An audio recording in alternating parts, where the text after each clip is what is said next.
小满，娘大抵是熬不过去了，往后你要自己寻条活路，一定要活下去。娘亲莫说这话，你定能平安带下弟弟的。我这就去寻大伯娘来。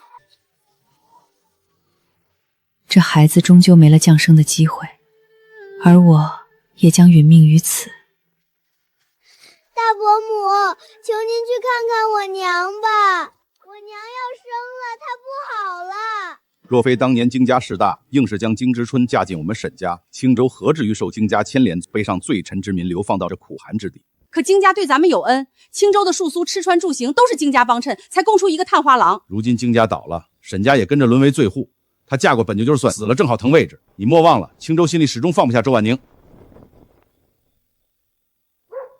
罢了，便依你，等荆之春死透了，咱再去，他那里还有粮食。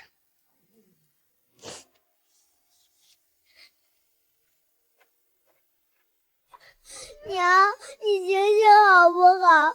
娘，我求你了，你别丢下我。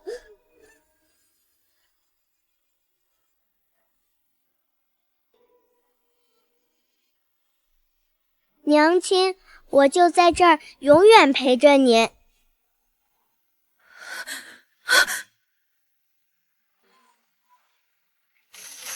孩子，我怀里怎么有个孩子？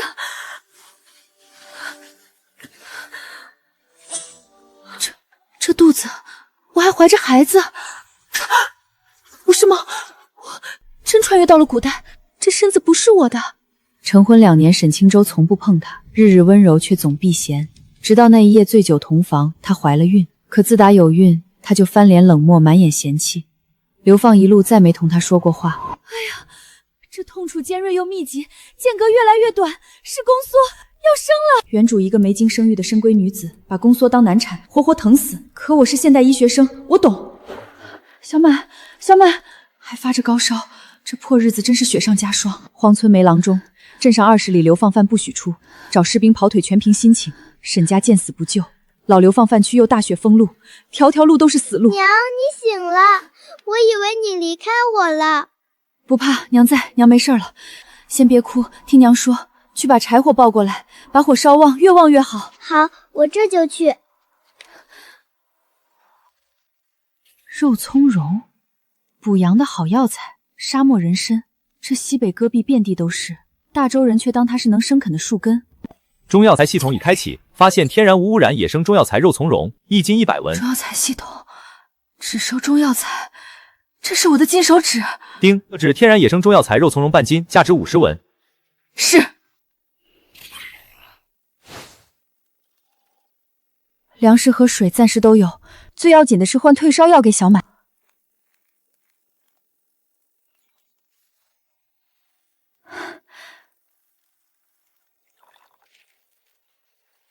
小满，醒醒，来，把药喝了。这孩子已烧糊涂了，可这药才刚刚开始，退烧药还得再喂一回。娘，你喝口水。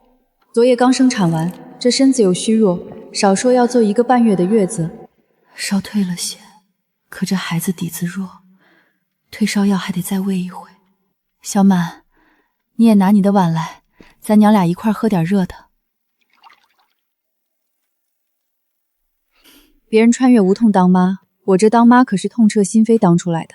可这孩子，我还没有一丝血脉相连的悸动。终于有弟弟啦！小满，你为啥这么想要弟弟？小满，你去灶上再煮一锅粥，稠乎些。妈给你碗里的水晾凉了再喝。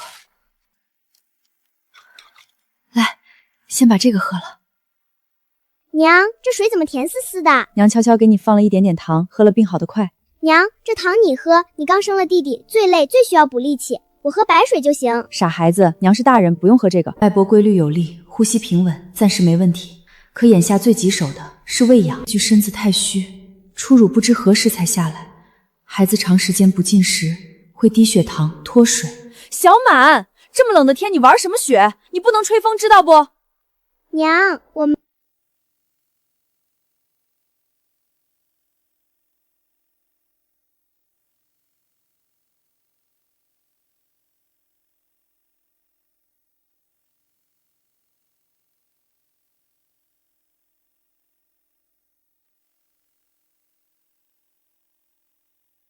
小满，把你手里那东西，还有地上那根都给妈拿过来。娘，我吃这个就成，咱家米不多了，你和弟弟吃粥，我吃这个能顶饿。娘不是要吃这个，这东西娘留着有大用处，你听话，拿过来。娘，这东西冷，你别碰，你说做什么我来做就成。好，娘不碰，你赶紧去灶台跟前烤烤手。小满，你记牢了，这东西是能治病救人的药材，能换粮食，可这事千万不能往外吐露半个字，跟谁都不能提，就咱娘俩心里有数。娘，我记住了，这是咱家的秘密，我打死也不说。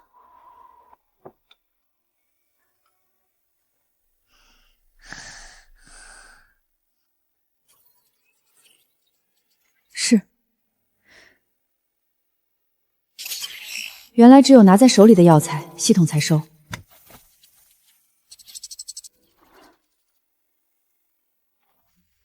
现实的钱进不来，系统的钱也拿不出，终究是两个世界。罢了，先解眼下的燃眉之急。羊奶粉150文一袋，就它了，先囤2袋。孩子的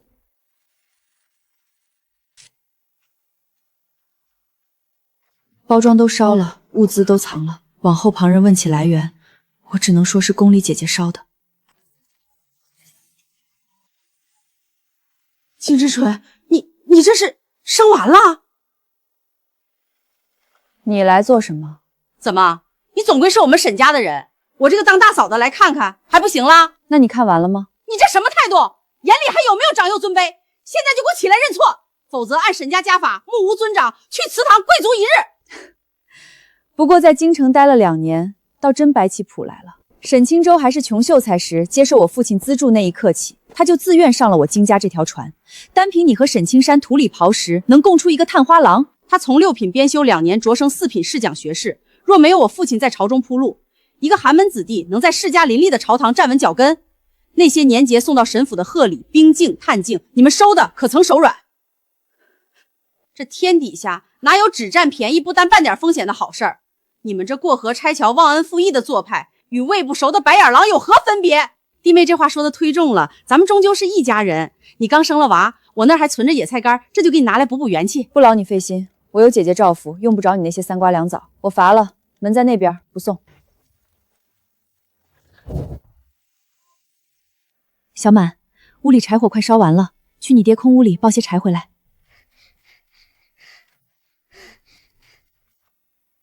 小满，你还困不？娘睡一觉就来唤你。不困，娘，我睡饱了，你放心睡，我守着，保证把火烧得旺旺的。小满，你来，这是宫里姨母悄悄烧给娘的糖，今儿个你吃了。我不吃，娘你身子虚，你吃了好得快。娘没力气跟你推让，一人一半，你不吃，娘可真生气了。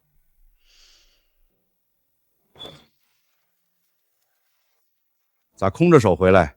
京师那儿一点粮都没剩，还粮食，人都没死，京师好端端的娃也生了，那张嘴还厉害得很。既然人还活着，往后你别再往他跟前凑，什么跪祠堂用家法，以后提都别提。难道就这么算了？别忘了他姓京，他姐姐还在宫里当娘娘，咱们如今是罪户，把关系弄僵了，他递句话来，咱们的日子比现在难搞10倍。青州一个人在那矿上能成吗？跟你说个事儿，别往外传。我这腿伤是青州私下使了法子，故意让我上的，就为让我有由头点开矿上苦路。这事儿你咋从没跟我透过？你嘴上没把门的，记住千万别说去，不然连累青州。娘，这软布咱家原先没有呀。宫里你姨母烧来的。京师送粮来了。六叔来啦。京师，你这是生了？昨夜生的。那是男孩还是女孩？是个小子。好，这些是按例发的口粮，还有宫里贵人捎来的棉被衣物，一并给你送来了。打明天起你不用再织布了，等年过完再说。粮食我照样送，你养好孩子就成。谢谢六爷。老天爷，京师竟然生了，还是个带把的，活着，都活着。这2个月我日夜悬心，就怕这孩子有半点闪失。他若没了，我这颗脑袋也保不住。狗皇帝，你失策了，想让我家主子断后，做梦去吧。头儿，咱还继续发粮吗？发。照名册一家一家走，都给我把心搁正了，1粒米也不准贪。看见没？边墙根下正缺人，谁敢动歪心思，老子就让谁去填那窟窿。是。我家主子终于有后了，这天大的好消息，必须用最隐秘的法子送到远在辽东主子手里。娘，姨母这次送的东西可真多。你去看好弟弟，娘来收拾。借这堆东西的名头，往后从系统里拿出的物件，都说是宫里姨母送的。孤儿寡母住这破屋，防人之心不可无，物资一被偷走，可就全完了。还好这附近就咱一家，不然这肉香飘出去，保不齐招来沈王氏那些动歪心思的人。可我还在月子里，小满底子又差，该补还得补，先吃饱了再说其他。娘，这饭也太好吃了，就算不配肉，单吃这米饭都香的我想多添一碗。喜欢就多吃些，娘今天蒸了满满一锅，管够。烧退了，小满烧水，娘给你擦擦身子，把这脏衣裳换下来。我不是故意的，流鼻涕不知道往哪抹，我这就去烧水。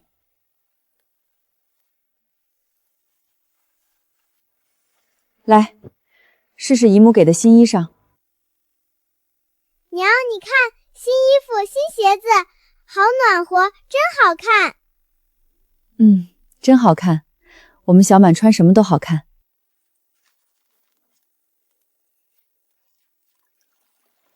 娘，这白色的东西起泡泡还有香味，是啥呀？也是姨母送的，娘也不知道叫啥。来，娘教你洗。娘，弟弟什么时候能长大呀？我们以后天天都有饭吃吗？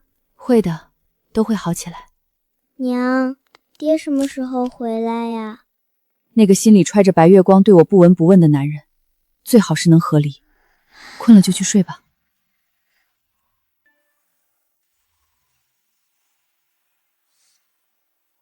我还回得去吗？回到那有空调、外卖，动动手指就解决一切的世界。这具身子才19岁，难道就要无声无息烂在这流放地？我不甘心啊！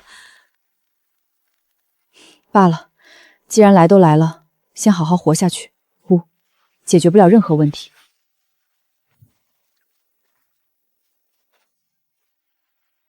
身体缺维生素跟缺盐一样要命。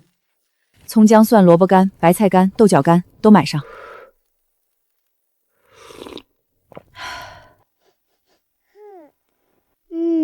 好香呀！娘，你又做好吃的了吗？我是不是又在做梦？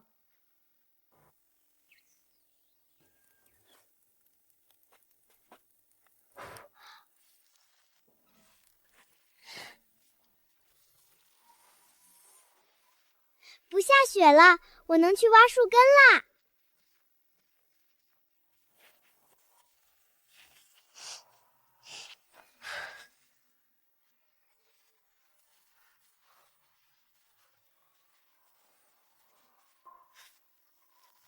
嘿嘿，终于把你挖出来了，得赶紧回家，不然娘找不到我，我该着急了。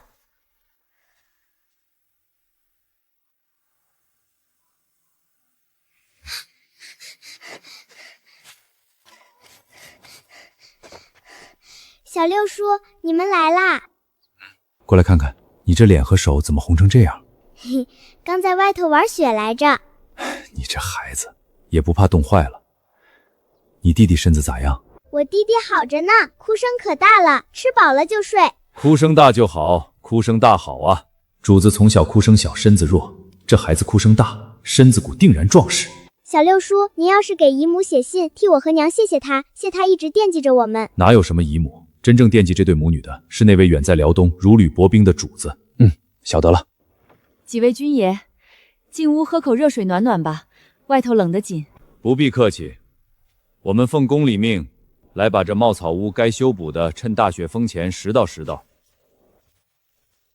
去把灶上的火捅旺，烧些热水来。经师，你还在月子里，务必保重。这边驻军有些调动，巡逻会比往日频繁。若无必要，夜里莫要出门，也莫要与旁人多言。多谢六爷提点，我省得了，定会小心。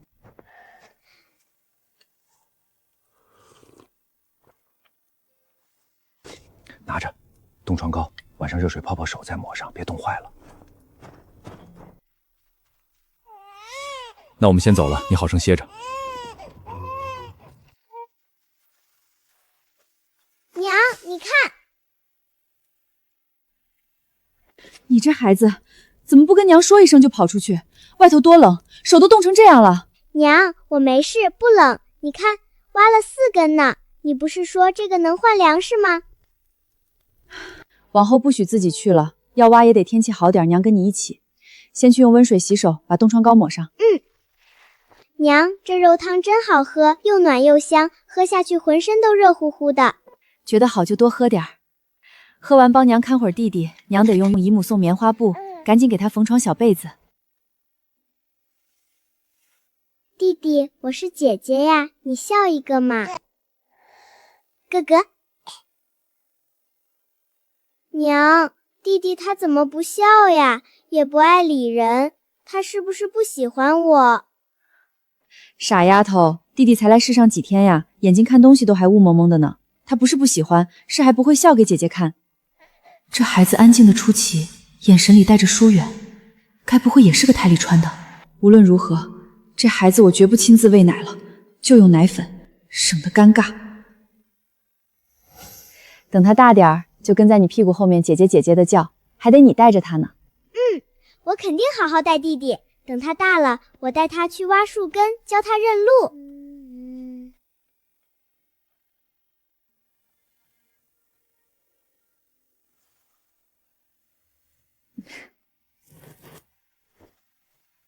丁，检测到天然野生中药材肉苁蓉8斤，价值600文，是否售卖？上次5斤换600文，这次8斤怎么单价反跌了？怕是被冻得药性损了。是，卖。有了这些钱，心里终于踏实几分，得把钱花在药炼上。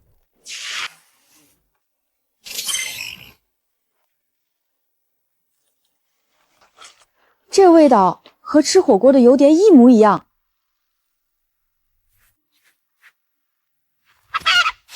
野鸡，能给娘补身子的肉。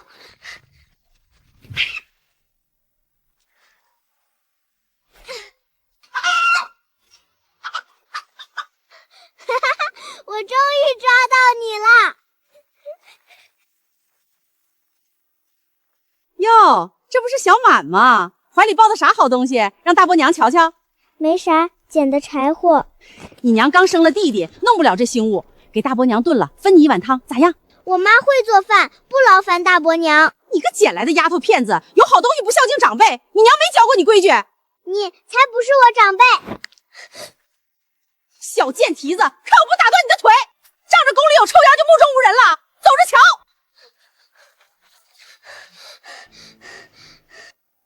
娘，把东西放下，先烤烤火。过来。下了大雪，山里动物饿极了会下山。你听过狼吗？绿眼睛，成群结队，专吃小孩。咱住山脚下，最容易碰上。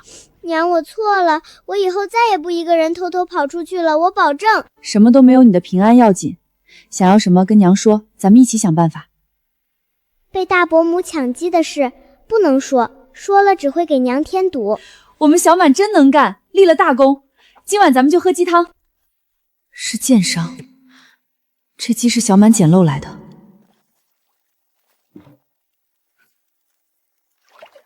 娘，你给我的彩虹糖不见了，肯定是跑的时候掉雪地里了，我要去找回来。天黑了，风大雪重，喂一点糖遇上狼咋办？值得吗？记住娘的话，好东西留不住，只有吃进肚子里的才是自己的。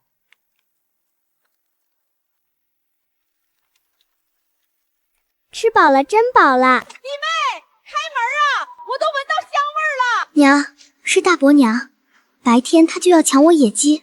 一个大人到孩子跟前抢吃的，来者不善，绝不能让他进门。嘘。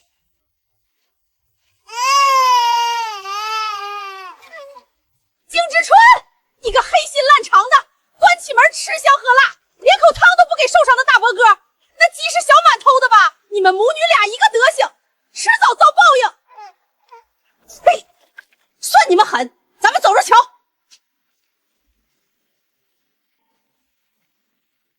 嗨，杨叔，今儿打的猎物都全乎吗？有没有少了点什么？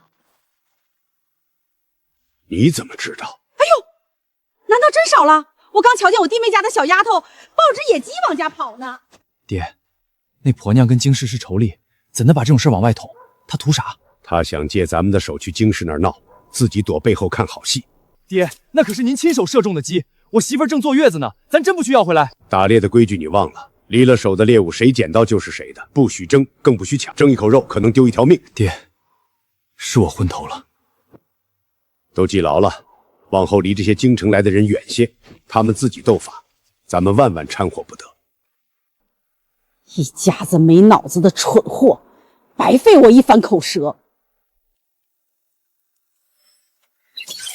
这点钱熬着大半年的西北长冬太难了，得想个法子。黄豆芽5、6天就能吃，还富含维生素。娘，他啥时候能出来呀？成了！娘，脆脆的，好吃，比菜干好多了。光靠系统买菜不是长久之计，这流放地牛鬼蛇神多，我得真正站稳脚跟才行。总算熬过月子。娘，米就剩这么一点点了，我们接下来吃什么呀？刚出月子，家里存粮就撑不住了，豆芽只够当配菜，不能当主食。小满，没事儿，娘好了，娘去南边林地挖肉苁蓉换铜钱，咱们就有粮食吃了。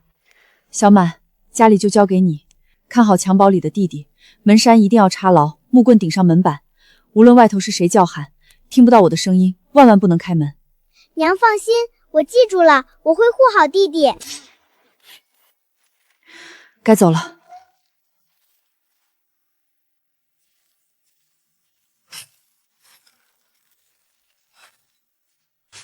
丁，检测到天然野生中药材肉苁蓉0.5斤，价值50文，是否售卖？是。又能换粮食了。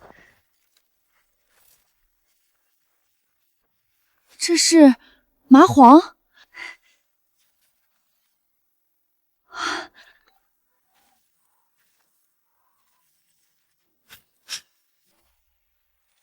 是孤狼，我太大意，一心采药，竟没有留意周遭动静。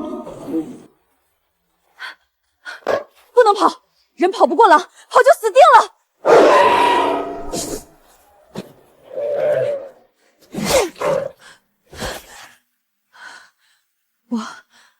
我杀了一头狼，一头已经拼尽全力，再来2头，我撑不住。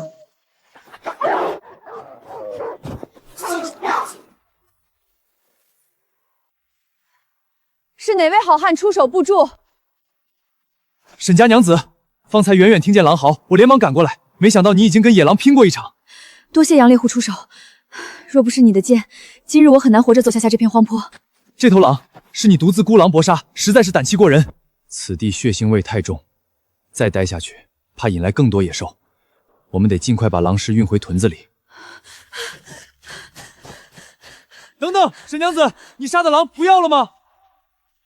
对啊，我也杀了一头狼呢。狼肉虽不吃，可这狼皮可是个好东西。这2头狼虽说有我的参与，但还是他搏命才杀死的，应当有他家一份。罢了，先离开此地再说。把狼放下吧，我来扛，你背得重，走不快。没事，我能行。我力气大，平日背的山货有5、600斤，你背着走得慢，再找来狼群就危险了。小牛，是不是小牛了？杨小牛回来了，哥。小牛，这位是？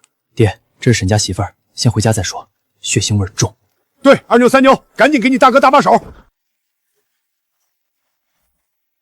这位好汉，多谢你们帮忙，只是你们多放了一头。大哥，我先背一头回去，给娘和嫂子们看看。这个憨货，这2头狼虽是我先射中的，但最后毙命是你的补刀，按理该有你一半。我弟弟不懂事，先拿走一头，这头你留下。这人不仅救了他，还如此讲究，不占便宜。好汉，我只想要这狼皮，但我实在不会削制皮子，这么好狼皮给我怕是糟蹋了。要不你帮我剥下这2张狼皮，削制好了给我，也算感谢您的救命之恩。流放子里，尤其是冬天，正是缺粮的时候，说这肉比金子还金贵都不为过。你真不要肉，这狼肉也是顶顶补身子的，而且拿到城里也能卖银子。不用了，我还是只想要这狼皮来御寒。那行，明日我剥了皮，消制好就给你送来。好，多谢。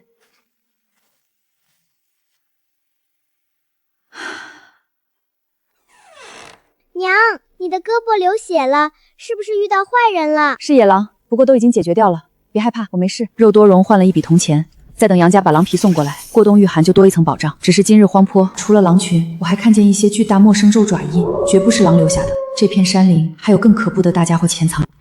小牛，跟爹说实话，你怎么跟沈家二房那媳妇搅和到一块了？爹，我今早本是照您说的，去北山坳摸那熊瞎子的老窝，转了大半天没找着，回来路上射伤一头落单的狼，我追着血迹赶到坡地，狼已经倒在血泊里，脑袋几乎被劈开。后来又来2头狼，我放箭射中狼的眼睛，沈家补刀，这才拖回2头狼。好在都囫囵个回来了，这京市只要皮子，把狼肉全让给你。两房媳妇儿秉性差得远，可咱还是少跟这些流放犯打交道。赶明儿狼皮削好了，赶紧给人送去，往后两清。爹，我晓得了，皮子送过去，往后尽量避开。3头狼200多斤，掺着杂粮省着吃，够咱家过一整个冬。要是再把那头熊瞎子拿下，咱就能过个肥年。京市，你这是要出门？这是这个月和下个月的粮，200斤糙美。下次再送就得等过完年开春了。有劳六爷和几位军哥了。那什么，你如今出了月子，我能进去瞧一眼小公子吗？自然可以，只是屋里简陋，六爷莫嫌弃。孩子还睡。不嫌弃，不嫌弃。小六叔，你来啦！这眉眼和主子一模一样，这就是主子的骨血。好，真好，这孩子长得真结实，是个好孩子。你们一定要照顾好他。他见着这孩子哭什么？不知道的还以为这是他的主。托六爷和宫里娘娘的福，孩子能吃能睡。跟他打交道3个多月了，这女子像根野草，地再苦也能扎下根，怎么都能活下来。可辽东主子的信上写着，3年后一把大火烧了这茅草屋，只将小主子秘密带出，送往指定地点。至于京市和小满，信上只字未提。我服侍主子10年，那意思是随着屋子一同化成灰。唉，都说皇家无情，其实高门大院里的人大抵都是如此。小满，把门刷插牢，再用木棍拧好。除了娘，谁叫你都别开门。放心吧，娘。丁，检测到天然野生中药材肉肱荏，共计32.5，价值1200文，是否售卖？卖。一上午挖出32斤半，1200文，值了，都还在。这血是昨天那3头狼留下的。乖乖，这脚印比我的脚大3、4倍，前掌像肾形，后掌像拉长的人脚，5指分开，指前还有尖爪印。这不是人脚，是大型猛兽，熊或者虎。哇，娘，这么多肉！嘘，小声点，别让旁人听见。今晚咱们吃烤鸡，吃包子。娘，这烤鸡比咱们以前在京城吃的还香。饿了就自己拿出来，再灶上热热吃。沈家娘子可在家？不知小公子是哪位？我爹是杨小牛。我爹说狼最记仇，昨日你们杀了他们的同行，狼群肯定要下山报复，夜里千万别出门，你们住的靠山脚，最是危险。多谢你爹，也辛苦小公子跑这一趟，这话我记牢了，定会当心。对了，我爸说了，狼皮削好了就给您送来。墙密实顶不漏，门纱加顶棍，狼钻不进来。趁天还没黑，挑桶水回来。沈王是不来招惹我，我求之不得。这女人离我越远，我的日子才越清静。这孩子跟他爹青州一个样，长得俊嘞。大嫂说的是，确实跟他爹一模一样。阿爷，我回来了，话都带到了，沈家大房那边也去了，可他们不信，还把我轰出来，说我咒他们。哼，罢了，好话劝不了该死的鬼。这些新来的流放犯不吃此大亏，永远不长记性。阿爷，沈家二房娘子，她方才叫我小公子嘞。人家那是高门大户带出来的礼数，见着带把的都称公子。咱家那打鸣的花骨鸡窜到他跟前，他保不齐也客客气气叫声公子。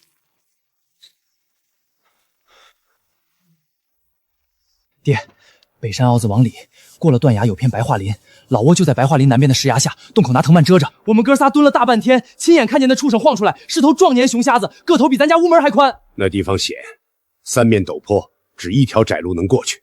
爹，咱干不干？干！但熊瞎子一巴掌能拍断碗口粗的树，得做足准备。挖陷阱、蒙撒药掺进肉里做饵，麻绳猎叉都拿猪油擦一遍。家里柴火再有10天就烧完了。今日这林子静得可怕，连麻雀叫都没几声。野兽！爹，快跑！别管我们！这声音是前几日救我的那个猎户。去，我一个女子，力气有限，撞上野兽就是送死。家里还有小满和吃奶的孩子等着我，不去就眼睁睁看着救命恩人一家葬在野兽沟里。该死！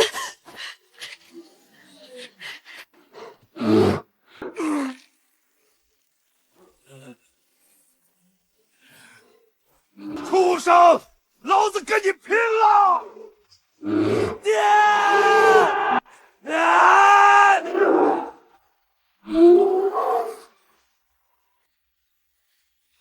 畜生，看这边！沈家娘子，快爬到树上去！我上树，他就把你们3个全吃了。往这边，畜生！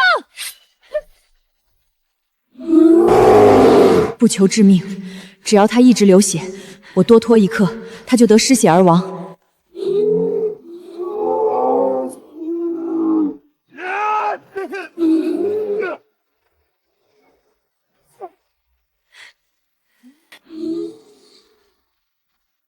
死了，他真的死了。沈家娘子，我爹和三弟还有气，求你帮我把他们弄下山。板车在哪儿？先给他们止血，再抬人下山，快！多谢沈家娘子救命大恩，没你，我们今日全得交代在这儿。扯平了，上次你也救了我。他们怎么样？我去看。还有气，3个都活着，可这血腥味太浓，不能久留，会招来别的野兽。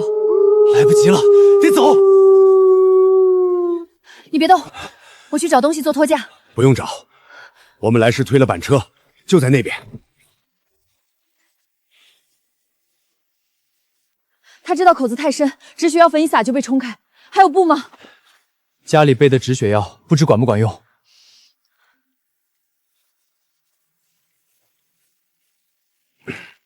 忍着，勒紧了才能保命。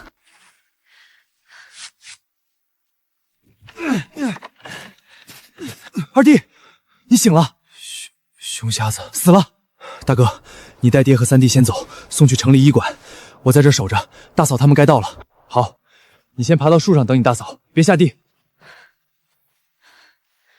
500斤的熊，人伤成这样，今日只能先扔在这儿了。沈家娘子，走！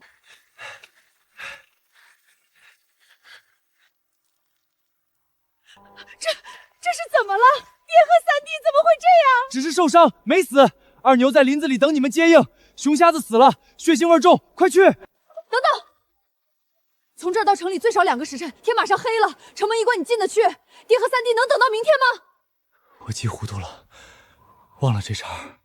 先送到老刘放饭那边去，有个姓苏的老头会医术，让他先看。对，我先去找他。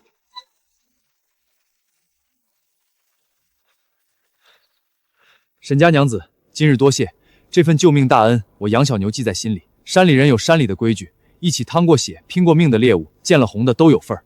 那头熊瞎子收拾妥当了，我分你一半，皮肉胆掌该是你的，一样不会少。开口就是1半，这份量在流放处不轻，我确实出了力，也确实缺银子。好，那我便厚颜收下了。不过你要是信我，我可以帮你治好你爹和三弟。沈家娘子，你真的会看病？在林子里，他们的血是我提住的，你自己看见了。我信，我爹和三弟命悬一线，进城无告，我信你。我孤身带2个孩子，在这流放地，认识的不是生人就是仇人，结下这家的善缘，将来就是一条命。你等我片刻，我去取些东西，随后就随你去你家。小满，去屋后抱一捆柴火进来。碘伏消毒液、棉签、缝合针线、消炎药、无菌手套，全要。合计扣除200文，余额不足者不予兑换。200文救人要紧，先花。小满，娘出去一趟，晚些回来。你看好家和弟弟，谁叫门都别开，听见没有？娘，我记住了。走吧，去你家。金志春，你个不要脸的贱蹄子！青州是去做苦役，不是死了，你就这么迫不及待勾搭上野男人啦？呸！天生的烂了心肝的东西！闭上你的臭嘴，再敢满嘴喷粪，我撕了你这张破嘴！哟，你还敢！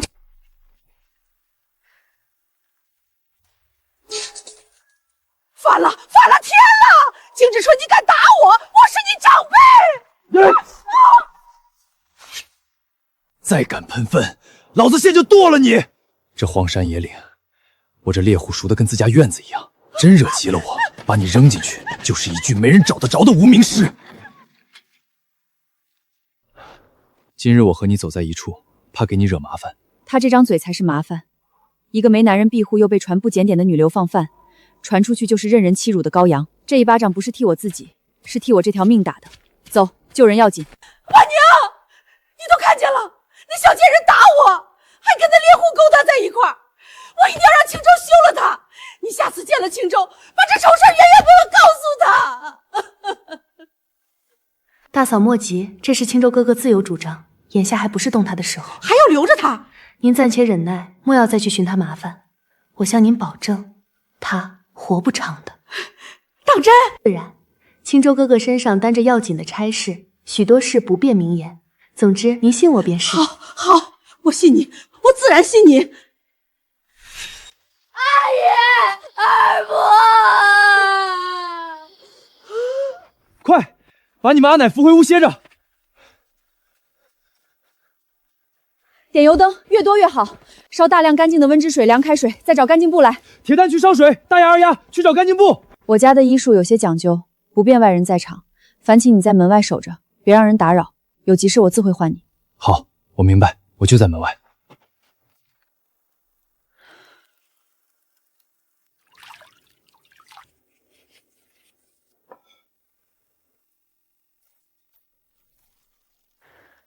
晕着更好，麻药太贵，只能给你止痛药。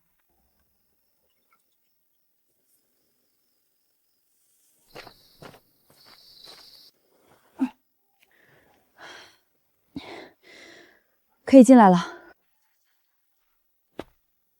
这像缝衣裳一样，血真的止住了。沈家娘子，我爹和三弟他们何时能醒？约莫个把时辰。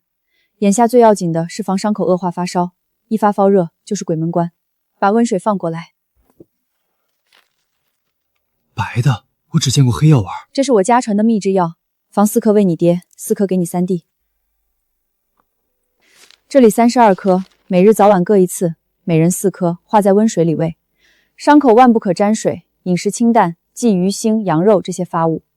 7日后我来查看，把线拆掉。这7天你务必留心，发热、伤口红肿流脓，立刻来找我。我记牢了，一刻不敢松懈。1天2次，1次1颗，吃2天。时辰不早，我该回去了。我送你。这黑天你一个人不安全。当家的，林子里到底咋回事？爹和三弟怎会伤成这样？还有沈家娘子咋会在那儿？陷阱失灵，那熊瞎子鸡贼得很，没踩进去，抱起就伤人。爹和三弟先后被拍飞，我也被逼到树下，眼看要被咬断脖子。是沈家娘子冲进来的，6把飞刀，2只眼窝，1张嘴，全钉进去了，硬生生把那畜生的眼睛废了。他还敢引着熊满林子跑，就为了让他流血流干。后来又是他止血，又是他在屋里给爹和三弟缝的伤口，那伤口像缝衣裳一样密，血就这么止住了。这沈家娘子是个有真本事的，也是个有胆气的，难得。娘说的是，这地界儿会医术的人比金子还稀讳，能信得过的更少。他救了咱家2次，这份恩情值得咱们真心去结交。对，往后沈家娘子那边要搭把手，咱不能含糊。媳妇儿，你明日一早拿10斤最好的糙米，再包1两银子给沈家娘子送去。成，我明日一早就去。还有，我跟他说了，这头熊瞎子分他一半，你顺道问问他，那一半的肉皮胆掌是自家留着还是换成银子？他要是想卖，我明日正好进城一趟，一并拉去卖，回头把银子给他。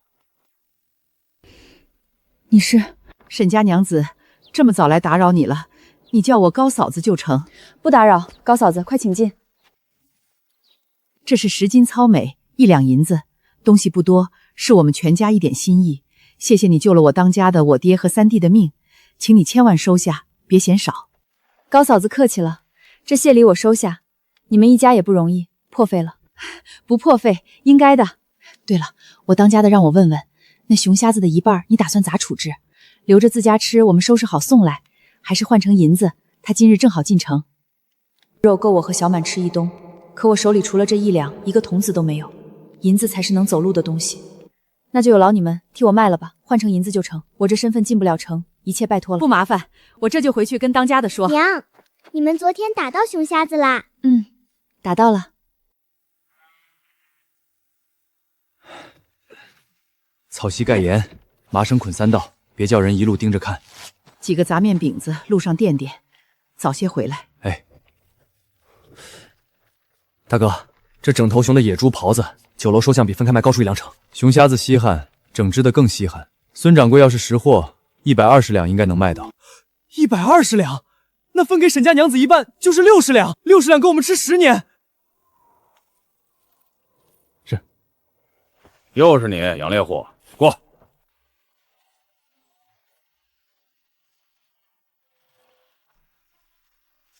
哟，杨猎户，这次是什么大货？赵管事，熊瞎子，整只的，冻得正好。整只熊？等着，我去叫孙掌柜。杨猎户，稀客呀！听说带了整只熊。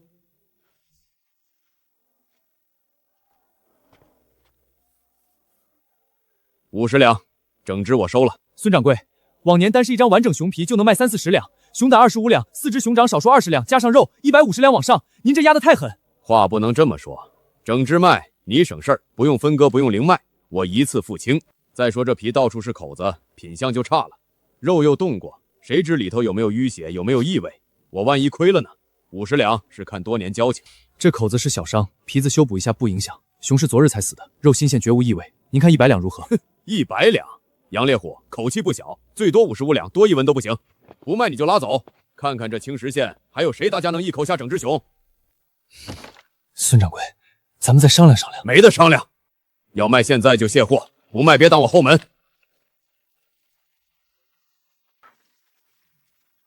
何事在此争执？哎呦，柳公子，您怎么到后巷来了？前头雅间给您留着呢。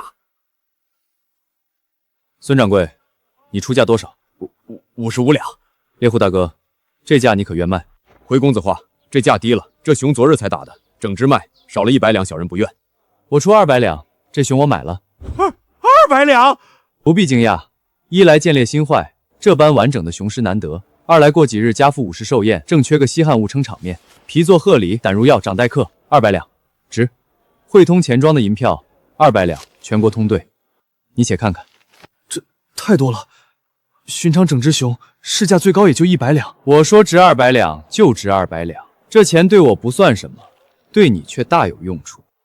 我只有一个条件，我想知道这熊是怎么打的。腹有刀伤，双眼皆盲，显然不是陷阱所获。不瞒公子，昨日我们一家险些丧命，是路过的一位妇人出手，飞刀废了她双眼，才捡回3条命。妇人？那位妇人倒是胆识过人，不知她姓甚名谁，如今又在何处？这小人不便说。既然不方便，那便罢了。孙掌柜，麻烦你派人把熊送到我府上。是，柳公子放心。早知这样，刚才痛痛快快给他100两，转手拍卖阁我能赚上100两。到嘴的肥肉飞了，还得给人当苦力。一个妇人，几把飞刀就杀了一头成年熊瞎子，我倒真想见见他。小满，今日砍钝了2把柴刀，剩下的柴我藏在林子里了，明日再拉回来。娘，今晚吃什么？娘带了2斤五花肉，干辣椒煸炒，咱娘俩美美吃一顿。弟弟今日乖不乖？弟弟乖得很，吃了睡，睡了吃，一点不闹人。高嫂子，这么晚了，你怎么过来了？沈家娘子，熊瞎子卖出去了，整只熊卖了200两，这是你的100两，我今日就给你送过来。200两？我原想着能分50-60两就顶颠了，说来是咱们运气好，客乡来的孙掌柜只肯出55两，正僵着。柳明轩柳公子来了，一口价200两，整只包圆儿。他是咱青石县首富家的长孙，心中的举人。柳公子还问打熊的是谁，我当家的只说是路过的人帮了忙。沈家娘子，你放心，你的身份我们绝不往外说。多谢你们费心。这有什么？你救了我公爹和三弟，往后要买什么，我们进城捎带，你尽管开口。银子收好，千万别叫旁人知道。娘，好多银子，熊瞎子那么值钱吗？那我以后也去打熊瞎子卖钱，咱家银子就越来越多了。小满，熊瞎子不是兔子，它比咱这屋子还高，一巴掌能拍断一棵树。昨日2个人被他打伤，差点连命都没了。可娘不是把他打死了吗？娘是运气好，还有高嫂子家的人帮忙。山里不只有熊，还有野猪、豹子、毒蛇。野猪獠牙能捅穿人的肚子，豹子跑得比马还快，毒蛇咬一口人就没了。往后你不许一个人进林子，娘不在家，你就守在屋里。娘只有你一个女儿。我知道了，娘，我不一个人去。等这几日柴砍够了，就让他练身子，再把飞镖手法教给他。这地方保命的本事越早学越好。娘，是狼。不怕，娘在。头、2头、7头、8头。几日前我和杨猎户杀了他们3头，狼最记仇，他们没忘，是来寻仇的。娘，他们会进来吗？门是实木的，墙是1尺厚的土坯，撞不开。唯一薄弱的是茅草屋顶，若他们聪明到从侧面跳上去8个口子。睡吧，娘守着。这是我妈妈哄我睡时唱的。爸妈，你们如今怎么样了？娘！抱好弟弟，捂住耳朵，别出声。大爷的，我原本不想跟你们计较，既然这样，就别怪我刀瞎你的眼睛。门缝太窄，飞刀使不开，就算刀死1头，只会激得整群发疯。头狼，擒贼先擒王，狼群等级森严，头狼就是他们的魂和胆，他一死，剩下的自然溃散。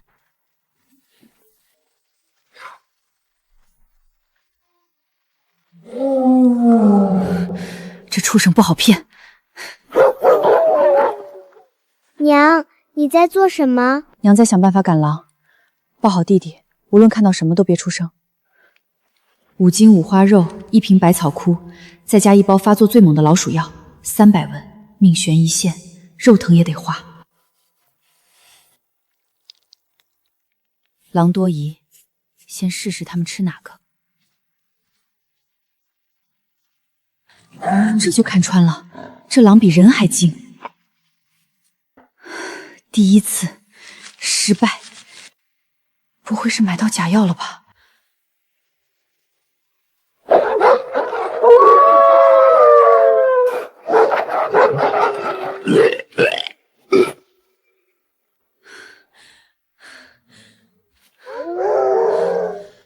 头狼死了，不能让他们跑，下次又来寻仇。媳妇儿，快搭把手，一起放箭，别放跑一个。好。咦，今儿这几头狼怎的如此不济，一箭就撂倒了？光顾着射狼了，沈家娘子怎么样了？夜里听见狼嚎，我说是狼群寻仇来了，抄了家伙一路跑过来，你没事就好。大半夜的还赶来，多谢你们，你救了我公爷和三弟，这都是我们该做的。沈家娘子，这尸首上既无剑伤，也无刀口，你是不是用了药？我用了毒药，老鼠药。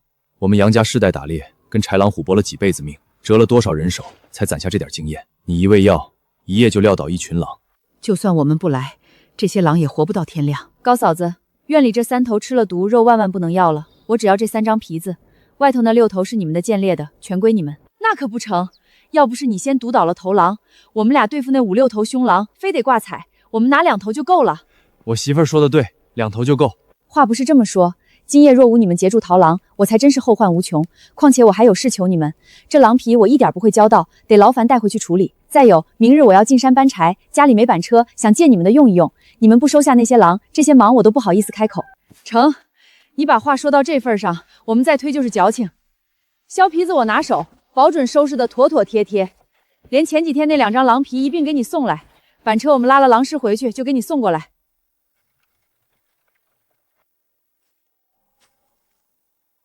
这东西留不得，万一孩子误碰了，一条命就没了。娘，你真厉害！你是怎么把外头那些狼都弄死的？我也要跟你学，往后我保护娘。娘用了点小手段，等你再大些，娘教你。天快亮了，先睡。沈家娘子，你可回来了，我有急事找你。怎么了？发生什么事情了？是大事儿啊！难不成你们把那些毒死的狼肉吃了？不是，那毒肉我们碰都不敢碰，早挖坑埋了。是柳公子，前几日买下整头熊匣子的柳明轩，今日找上我了。柳公子，他找你做什么？他家是青石县首富，他自己是心中的举人。上回我说打熊是侥幸，他没信，认定我们杨家世代打猎是顶尖猎手。他府里养了1年的老老虎，前几日寻机跑了。那畜生凶性未晚，已伤了刘府10几个家丁护工，咬死2个。附近几个庄子人心惶惶，柳公子来请我去捉虎，还要活捉。活捉老虎，养虎的人家倒是稀奇，价码也吓人，捉到活虎，纹银500两。你应下了？不敢不应。柳家在这地界说一不二，他客客气气来请示给面子，我推3阻4，往后家怕是难有好日子。可我自家知自家事，打野鸡猎狼靠的是祖传经验和一股蛮勇，活捉猛虎，我这点本事十死无生。你救了我们一家2次，恩情还没还，我不该来麻烦你。可你见识广，主意多，连熊瞎子都能对付，用毒的法子也厉害。我厚着脸皮来问一句，这事儿可还有别的转圜余地或者取巧的法子？那老虎如今在何处？伤了人之后可有踪迹？六公子说是在县城西北的老鸦山一带失了踪迹，那山连着大片老林，地势险，平日少有人去。柳家派人围捕，折了好几个，连老虎的边都没摸着。离这儿多远？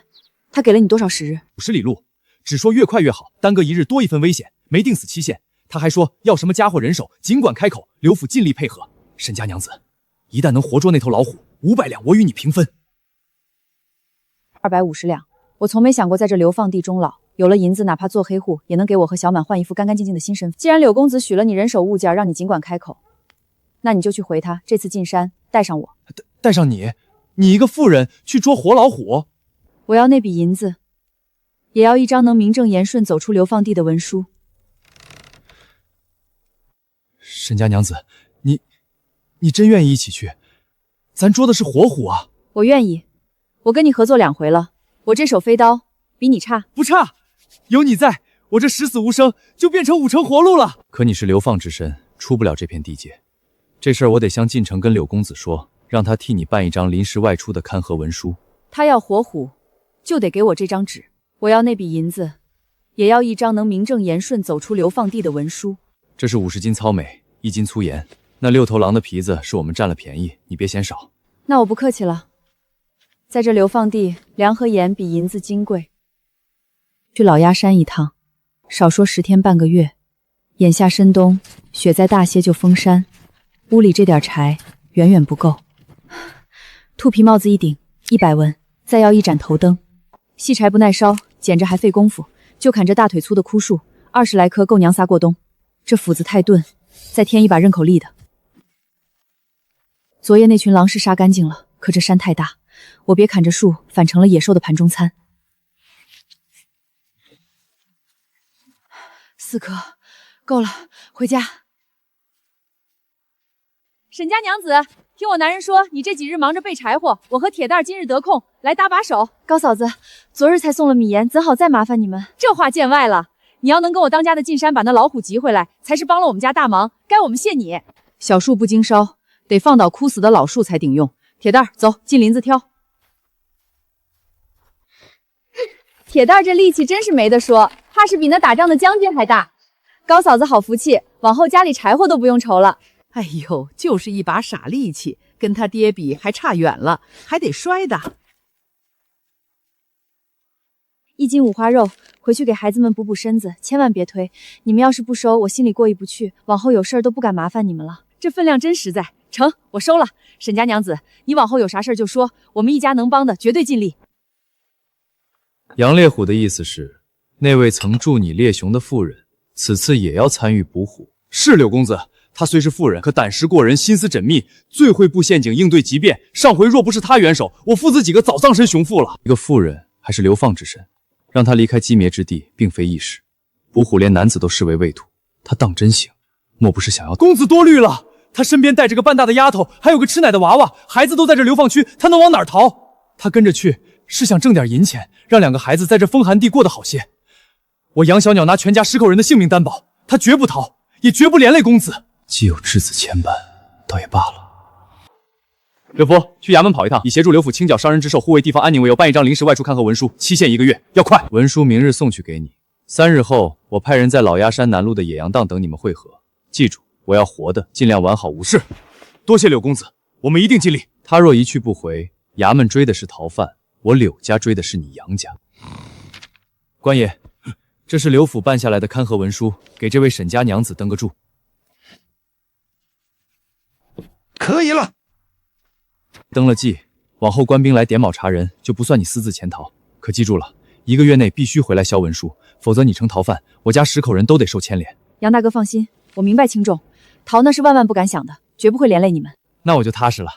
捉活的老虎，咱得备什么家伙？弓箭、砍刀、绳索、斧头，你们平常打猎那套照旧带。我这边配强效的蒙航药粉，硬拼不行，得先让那家伙睡过去。蒙航药？对啊，我怎么没想到？那这药就全靠你了，别的家伙我来备。老鸭山比咱这儿更冷，风也大，1个月多半在山里过夜。你这棉袄棉鞋不扛冻，你那几张狼皮我家削好了，我让媳妇儿和弟妹赶2天工，给你做一身狼皮袄皮靴。还有你那2个孩子，1个月单撂在茅草屋，野兽歹人都不安全，送我家去，绝不少他们一口吃的。那就多谢了，我家小子从没吃过母乳，一直喝京城带出来的奶粉。小满会冲，劳烦帮着烧点热水。最要紧的是小满，他年纪小又敏感，别让他饿着冻着，也别让他觉得被丢下了。成，我媳妇儿细心，让她照看。3日后一早我来接你，直接去野羊道会合。小满怎么了？哪里不舒服？娘，你是不是要走了？要去很久很久，不要我和弟弟了。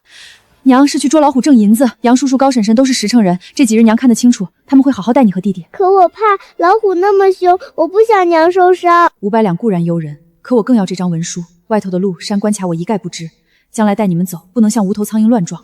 娘答应你，一定平平安安回来。小满已经是大孩子了，帮娘看好弟弟，好不好？娘要早点回来。沈家娘子来了，快坐。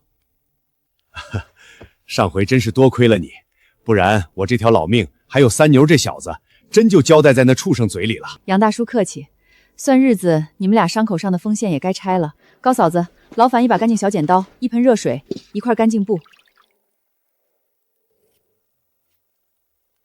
这皮肉会长拢了，搁往年我这伤就是等死的命。愈合得很好，这几日别沾水，别做重活。杨大叔，各位，我带来的50斤糙米是小满这1个月在你家吃饭的口粮，这1个月求各位莫让他们饿着冻着。也请约束家里孩子们，别因玩闹口角欺负了小满。他年纪小，乍离了娘，受了委屈也不敢说，还请多留心，多宽慰他。沈家娘子，我们庄稼人没那么多弯弯绕，讲一个信字，一个义字。你救了我和三牛的命，这份恩重得很。从今儿里到你回来接人那天，小满和这奶娃就是我杨家的一份子。谁敢克扣他们一口吃的，谁敢给他们脸色看，谁敢让外边人欺负了他们，我杨大旺第一个不答应。听见没有？听见了，爹。爹您放心，我们把俩孩子当亲生的照看。同样的话我也得摆明，我们杨家上下10来口人的性命，如今也系在你身上。柳家势大手狠，你若借这机会一去不合，到那时男女老少一个也别想活。柳家在青石县一手遮天，碾死我们这样的人家，跟踩死只蚂蚁一样。咱们现在是拴在同一根绳上了。杨大叔，请你放心，逃那是我万万不敢想的，此行只为捕虎谋生，绝无二心。好，有你这句话我就放心了。一损俱损，一荣或许能俱荣。娘，咱不哭，今晚我们吃鸡肉好不好？鸡？娘哪里来的鸡肉？是你小六叔给的，你等着，娘去拿。看，这都是娘给你备的。肉包子别舍不得吃，1天2个还是3个，你自己看着办。还有这3包药是风寒高热才吃的，怎么吃娘教过你。这1个月别抱弟弟出门，他还小，出门容易受风寒。我知道了，娘，真好吃。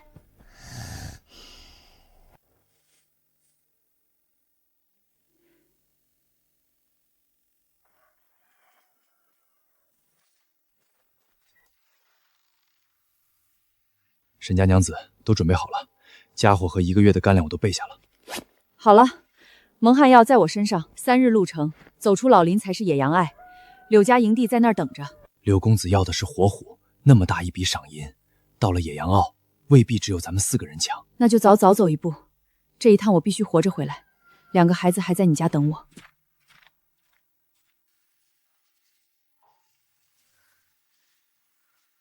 沈家娘子，小青跟得上吗？出了村道，往后3天全是这样的山路。跟得上，杨大哥尽管走，喝口水润润，叫我杨二嫂就成。多谢。听说你也刚生了娃，家里怎么喂？我家娃2个多月了，能喝米汤，不吃人奶也活。我剑术比嫂子妹妹都好，这趟就我来。这片坡看着好走，底下全是暗冰，一滑就是断腿。咱们绕。这是个什么玩意儿？粗布加细藤，昨晚赶着做的。血光看久了要血盲，眼一瞎，谁也走不出这座山。咱们在这儿，再走大半天到野羊要外围，那地方3面环山，像个口袋。老虎最后就是在那一带没了踪影。柳家提前派人过去了。柳公子派了护院和老向导先搭营，笼子大网都备着，咱们先会合，摸清情况再进山，盲目乱找是送命。新鲜狼粪，还有狍子蹄印，有野兽。今晚必须守夜，2人一班，我和二牛守上半夜，沈家娘子和二牛媳妇守下半夜，有动静立刻叫人。好。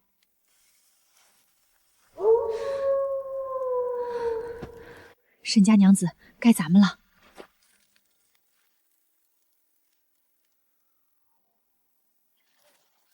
沈家娘子，这是什么声音？我不知道，火照不到那么远。大哥，二牛，你们快醒醒！都别说话。不是狼，狼不这么叫，听着像老鼠或者别的什么，但离咱们不远。今晚谁也别睡了。看，那就是野羊隘，咱们到了。站住！什么人？青石县杨家村猎户应柳公子之邀来协助捕虎，这是柳府的文书。柳家不只请了杨家，这是广撒网，谁抓到老虎赏银归谁。我们要防的不止老虎。沈家娘子，情况有变，咱们得小心些。杨猎户一路辛苦，丑话先说明白，谁能把那畜生完好无损的活捉回来，500两赏银当场兑现，伤了死了与我们柳府无关，怎么捉各凭本事，互不干涉，各安天命。但若有人存心捣乱，对同乡下黑手，一经发现，休怪柳府不客气。柳管税的规矩我们明白。早知柳家把捕虎弄成了狼抢食，我当初就不该应下这差事。来都来了，说这些也晚了。现在不是懊悔的时候。杨大哥、二牛哥，你们去摸清营里有几拨人，都带了什么家伙，打算走哪个方向。杨二嫂跟我去库帐领工具。成，就照沈家娘子说的办。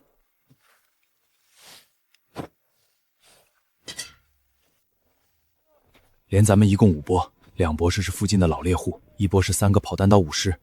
柳府护渊头目带队人最多，有弩箭，还有3条猎犬。最后1拨是北边黑风寨的，擅长设陷阱下套，手段黑得很。咱们人少又没狗，怕是抢不过，还得防着被算计。那就他们找他们的，咱们找咱们的。今晚起，绳子网、家伙都放身边，轮流看着，吃食和水都别离眼。500两足够让人提前清场。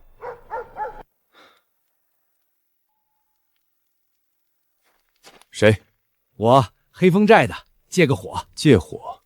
你们自己没生火？嗨，柴湿了，折腾半天点不着，看你们这亮着，行个方便。不方便，营地有规矩，各管各的，柴湿了自己想办法。不给就算了，小气。来者不善，这是来探虚实的，都警醒着。背阴的北坡没人去，咱们从那儿进山。都留意雪面，老虎体大，脚印深，新雪盖了也看得出端倪，还有啃过的残骸、新粪、拖拽的痕迹。杨大哥，你看那儿，是不是有点不对？像被什么东西压过，下去看看。是握痕，这大小是大型野兽趴卧过的，至少3、4天前了。这地方背风，能望见坡下，是个歇脚的好点子。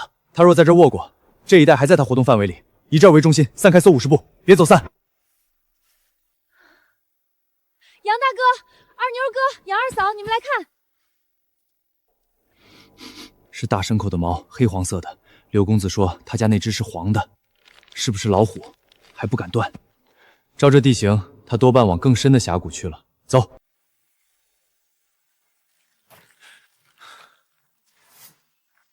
嘿，别紧张，自己人。黑风寨的兄弟，这是什么意思？没什么意思，就想看看几位找老虎找的怎么样了。我们哥儿几个腿脚慢，跟着几位学学经验。兄弟，我……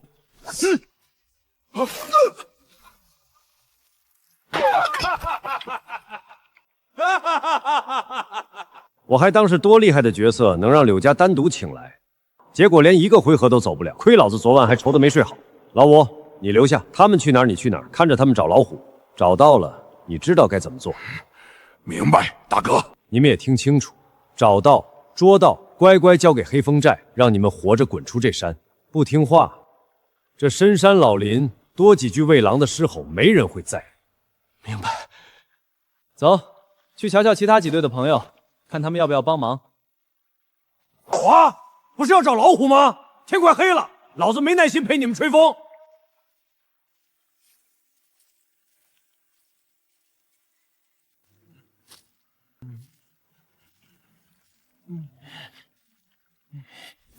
哎呦！小子，胆子不小，还敢对老子动杀心！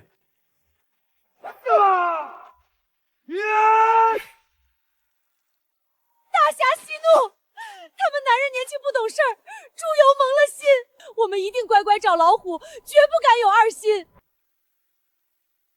哼！再让老子看见你们有任何小动作，就把你们剁成肉馅喂狼，听懂了吗？懂了，懂了。老虎银子，我不敢想了，我只求把你们3个囫囵囵带出这座山。他快得像鬼，还有轻功，我们4个加起来也不是他一个的对手。可他用完我们，随手就能灭口，这个人我必须除掉。喂狗呢，你先喝一口。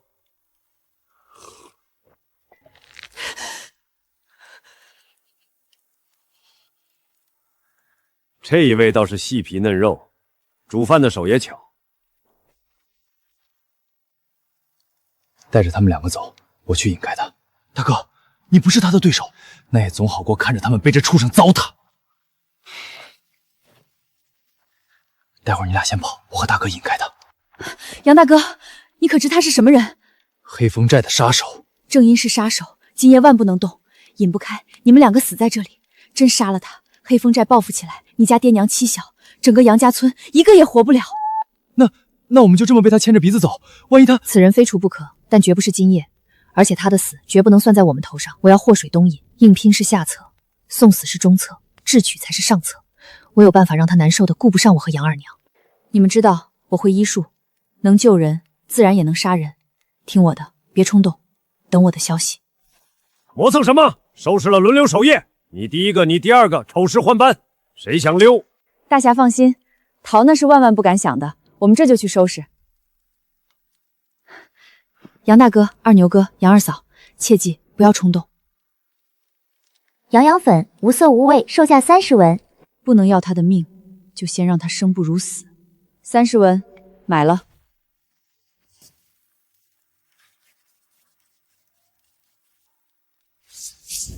老子去撒泡尿，你们都给老子老实点！大侠放心，我们绝不敢有二心。他老子的，又下雪了。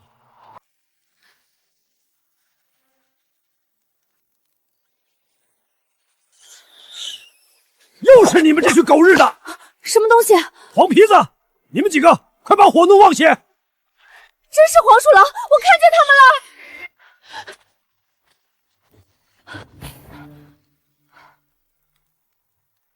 呵呵，这么急就扑上来了？别急，爷会好好疼你的。愣着干什么？快给老子把火烧旺！黄皮子这玩意儿邪性，怕火。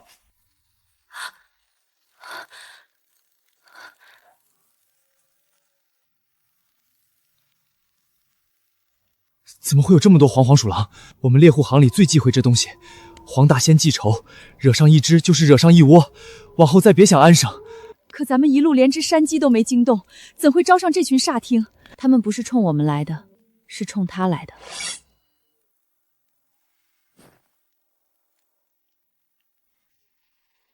白毛头狼一直盯着老五，黄大仙记仇，这是来寻他报仇的，跟我们没关系。一会儿趁乱，各自找棵大树上去。人人把你们当大仙供着，老子偏要看看你们有没有传说里那么邪门。你过去用斧头砍了那领头的白毛老货。大侠，那是黄大仙，杀不得，要遭天谴的。天谴？老子就是天谴！不听话，现在就送你去见阎王！他爷的，裤裆里像有千百只毒蚁在咬我！好，贱人，给老子站住！身上突然这么痒，肯定是那群贱民干的。收拾完这群畜生，老子扒了他们的皮！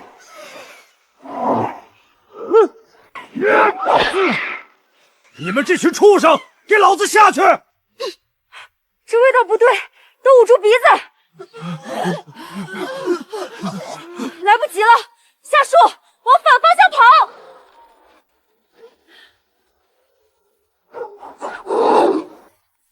金子，全是金子，一座金山。我是在做梦吗？滚开，那是我的！大哥，不用找老虎了，这儿有金山，10辈子都花不完。那是我先拿到的，放手！是我的，我的金子，放下，都是我的，谁也别想抢！敢抢我的金子，去死吧！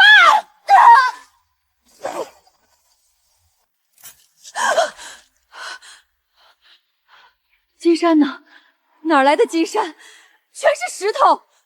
那股骚臭是置换的，我是被血腥味换回来的。血和痛能破幻。我的，都是我的金子，装不完，根本装不完。你找死！沈家娘子，我怎么在扒石头？我们中了幻毒，看见的金山全是假的。快去拉开他们，再打要出人命！二娘，住手！你醒醒！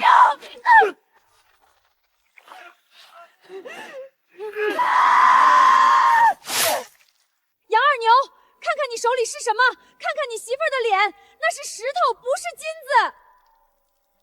媳妇儿，这是怎么回事？毒气害人生患，没时间说了。架起你大哥，这儿血腥味太重，会引野兽。跑！快跑啊！虎姑婆，那是虎姑婆，虎姑婆来了！披着人皮，佝偻着背，一张虎脸。小时候听的虎姑婆，母老虎成精，专吃小孩。柳家悬赏500两要抓的，怕不是普通老虎，就是这东西。贪财害命，这活我就不该接。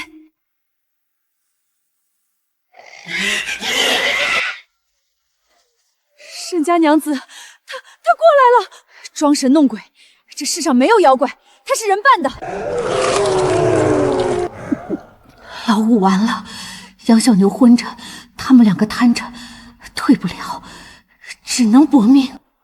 当前余额2700文，是否购买？1800，买完我就倾家荡产。可我记得一句话，任你道法通天，一枪撂倒。买。前世连玩具枪都没摸过，是人是妖，一枪就见分晓。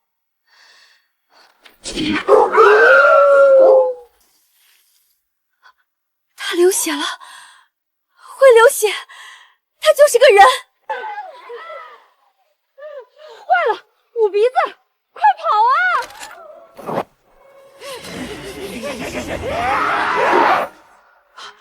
又中招了，不能对他们开枪，绝不能。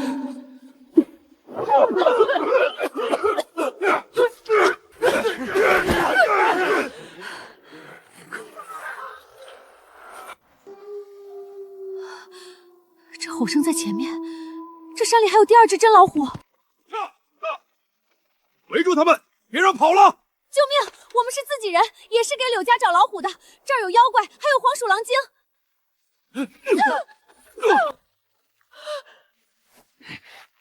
捆结实了，别让他们再发癫。头儿，这边发现一具新鲜尸首，还有一地死透的黄鼠狼。果然哪有什么老虎精，是人假扮的。我这条命算是捡回来了。把这面具摘下来。嘿，这身形，这下巴，我怎么觉得我认得他？疼，不是做梦。这张脸，原主认得，是钱太子。1年多前就风光下葬进了皇陵，怎么扮成妖怪，跑到这西北老林里，金蝉脱壳，假死潜逃？龙椅上那位若知道他没死，为演皱纹，今日在场所有人都得消失。可算逮着这装神弄鬼的杂碎了，折了老子好几个弟兄。他们只有恨，没有精。看来这群人不认得钱太子，还好，不然事儿就大了。把这杂碎的尸体跟那群臭黄鼠狼的尸骨都堆到一块儿。刚才听见虎啸了，血腥味这么大，他准来。家伙是备好，给老子抓活的。好汉，黑风寨还有个人在附近，被黄鼠狼和这贼人伤得厉害，不知死活。可否派2位兄弟随我去寻一寻？你们2个跟他去一趟。得让柳家人作证，老五是死在虎妖和黄鼠狼手里，跟我们无关。又是被这群畜生咬死的，幸亏这次进山的人多，够这群畜生填饱肚子。话多。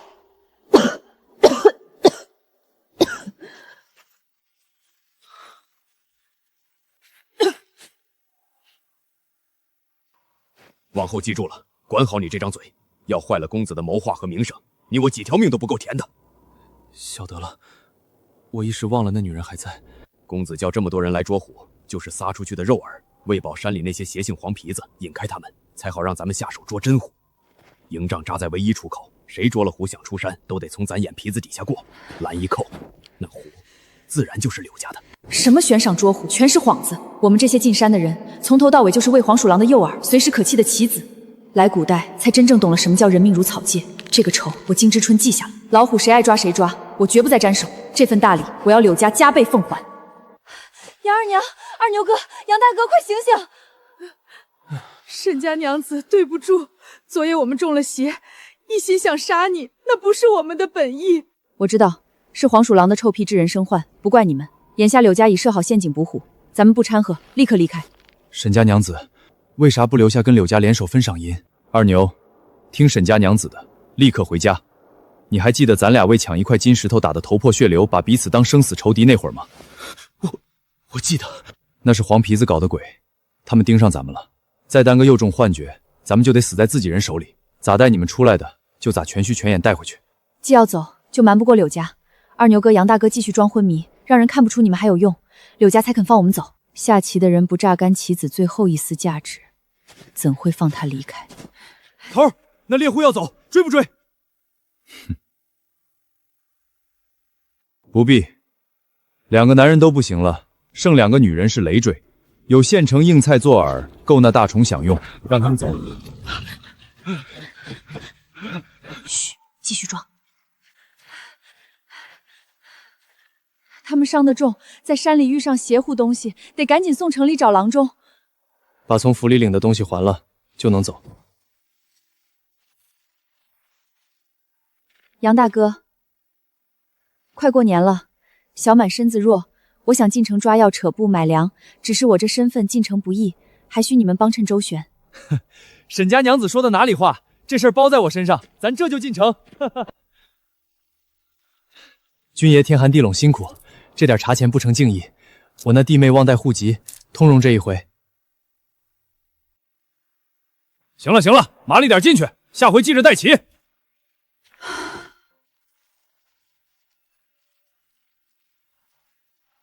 这是你垫付的半两银子，还你。杨大哥，这是方才进城打点的花费，快拿回去！要不是你，我们兄妹3个早喂了山里黄皮子，这点银子算我们谢你的。情分是情分，账目是账目，你们若执意不收，下回我再有难处，可真不好意思找你们了。你呀，也太较真了。罢了，我收下，可说好，下回有事儿不许跟我们客气。杨二嫂，我方子里为关键药材缺货，得等2、3天从府城调来。我打算在城里住几日，能否陪我？我一人留城害怕。这药铺没货，咱多问几家便是，何必花冤枉钱住城里？那位药稀罕，指他家有稳定来路。我已交了3两定金，改别家货不要，一文不退。3两还不退？没这道理。走，我跟你去药铺说道说道。万万不可！那药铺能站稳城里，背后必有倚仗。你一闹惹恼了他们，报了官，我这没户籍的刘父身份立刻露馅，连累你全家。杨大哥可是怕我跑了？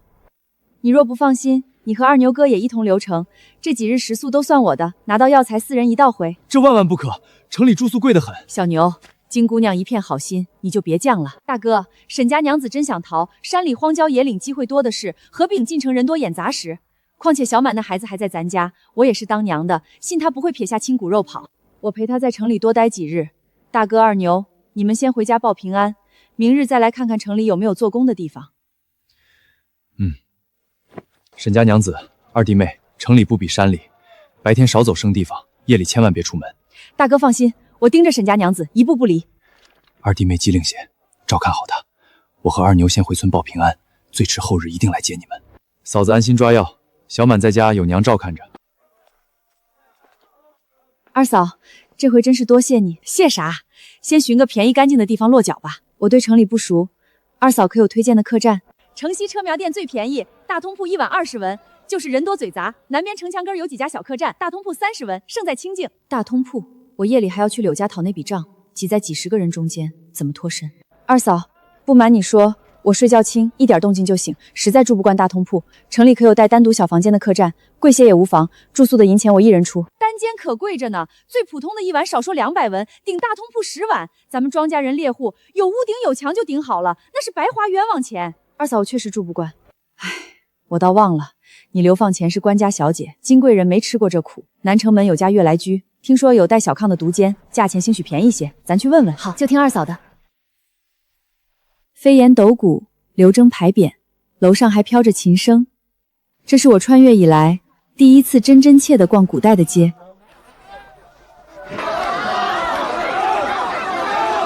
二嫂，那边围这么多人，是在耍杂技。瞧一眼。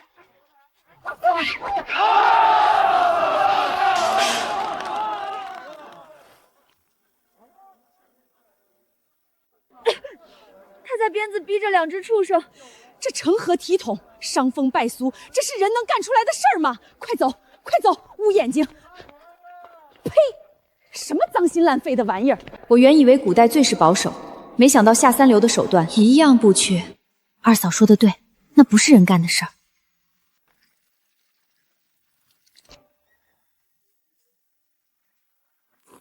二嫂，等会儿，我算了算，我有7、8天没吃过一口热乎饭了。老板，2碗馄饨，都要大碗的，多搁葱花。沈家娘子，摊上吃食贵，咱包裹里有馒头肉干呢，别省这一口。这几日担惊受怕，风餐露宿，人都快熬干了，热的暖暖身子，也安安神。我请你。等回了家，我让二牛给你送几坛泡菜，这人情啊得还。老板，结账。走，接着寻客栈。1晚250文，带小炕的独间。小二哥，劳家烧2大桶热水送来，我们要洗漱。1桶10文，2位娘子稍等。吃饱了，洗热了，一松正劲儿人就睡死了。我等的就是这个空。打听刘府，夜袭刘府，都不能用这张脸，一个不留意就是杀身之祸。这位大哥，劳驾，城里哪有当旧衣的铺子？扮贼人脸一定要大众，不能太丑，不能太俊，越记不住越安全。这下谁也认不出我原来的模样。这消息闭塞的年头，最灵通的除了茶馆酒肆，就是乞丐。这位大嫂，请问城里那些要饭的白天多在哪儿待着？家中有远亲流落在此行乞，想碰碰运气。找他们啊，就在城里那家大酒楼的后巷墙根底下窝着，伙计倒泔水扔剩菜，他们都在那儿等着呢。多谢大嫂。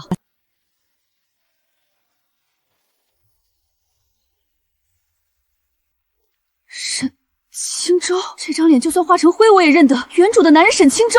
他不是在山里挖煤矿服苦役，流放犯无特赦，不得离开服役之地，他怎么脱得身？沈兄，今日这顿算我的，车已备下，一道走。那便有劳。原主怀着他的骨肉，在流放地朝思暮想4个月，他没给过1粒粮，没给过半个铜板，连一个眼神都没有。他倒吃着县里数1数2的酒楼，穿着干净体面，跟这等富贵人物称兄道弟。好，等回了流放地，我第一件事就是跟你和离。不行，摸清柳家才是眼下活命的事。你这笔账，我挑我说了算的时候再算。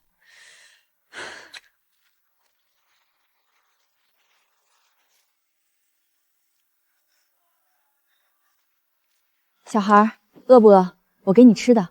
你跟我走，帮我做点小事儿。你是要买下人？你穿的比我也好不到哪儿去，肯定买不起。你是不是骗子？想把我拐去卖了？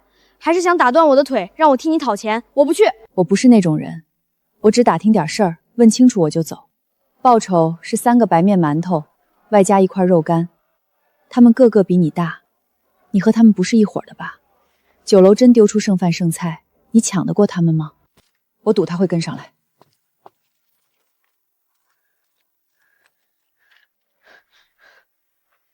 胆子不小，是个能成大事的。我师父说过，饿死胆小的，撑死胆大的。跟着心走，总比原地等死强。给你的，先吃饱，我再问话。当真是给我的？慢点吃，没人跟你抢。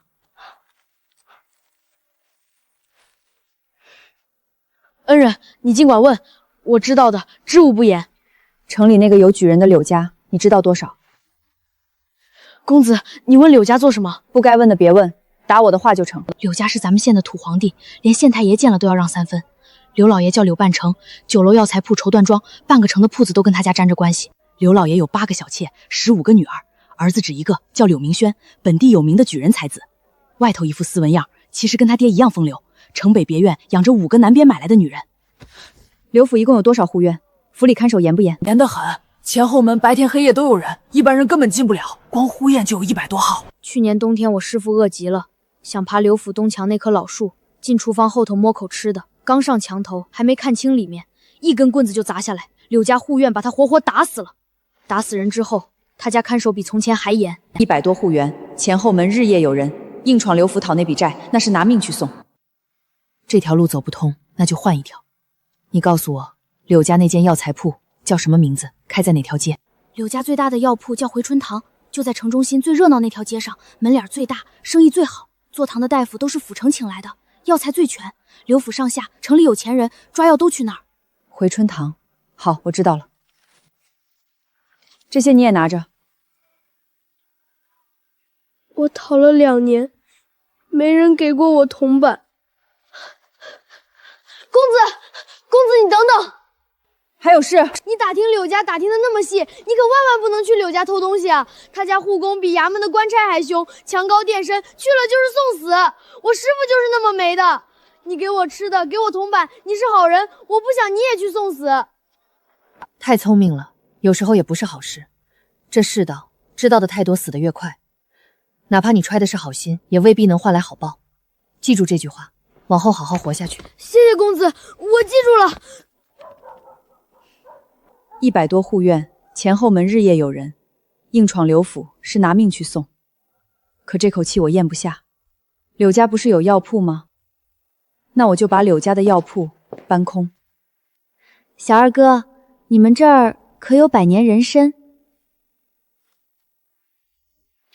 丁，发现天然野生中药材锁糖11斤，价值500文，是否售卖？丁，巴豆2斤100文，曼陀罗花干800文，朱砂1斤200文，附子3斤150文。叫得这么欢，炮制好的药材系统也收。客官，100年的没有，50年的倒是有一根，药性差不杂。我当是哪位贵客？原来是个不知天高地厚的乞丐。100年人参，把你全身骨头拆了卖，都买不起一根参须子，跑这儿消遣你小爷？滚！再敢胡咧咧，我叫人打断你的腿，扔出去喂狗！嘿嘿，我这就滚。50年的人参不在钱塘药柜里，真正值钱的全在仓库。有系统在，搬空这家铺子势在必得。墙高约莫1.7米，我这身子1.65米，找准砖缝借力，翻得过去。锁我不会开，洞我钻不进，那就只剩爬墙。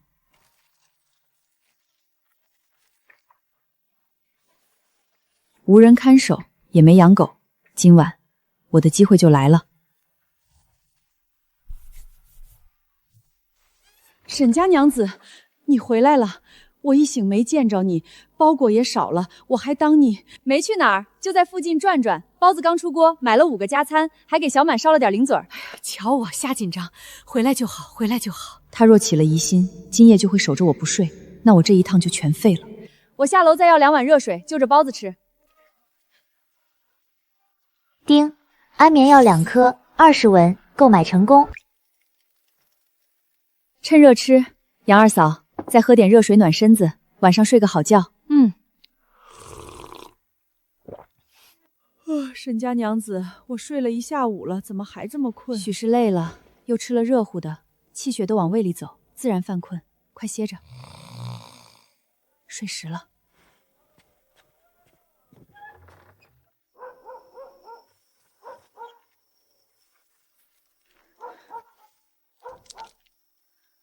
系统里只剩200文了，今夜一定要成。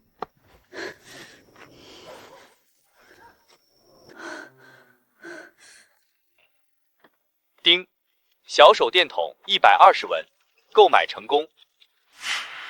这老子都成精了。丁，发现天然野生中药材索兰11斤，售价500文，是否售卖？曼陀罗花。丁，当前余额7040文。城里最大的药铺，人参、灵芝、鹿茸、麝香，一样都没有。药童说过有50年的人参，真正的宝贝在楼上库房。来都来了，岂能空手而归？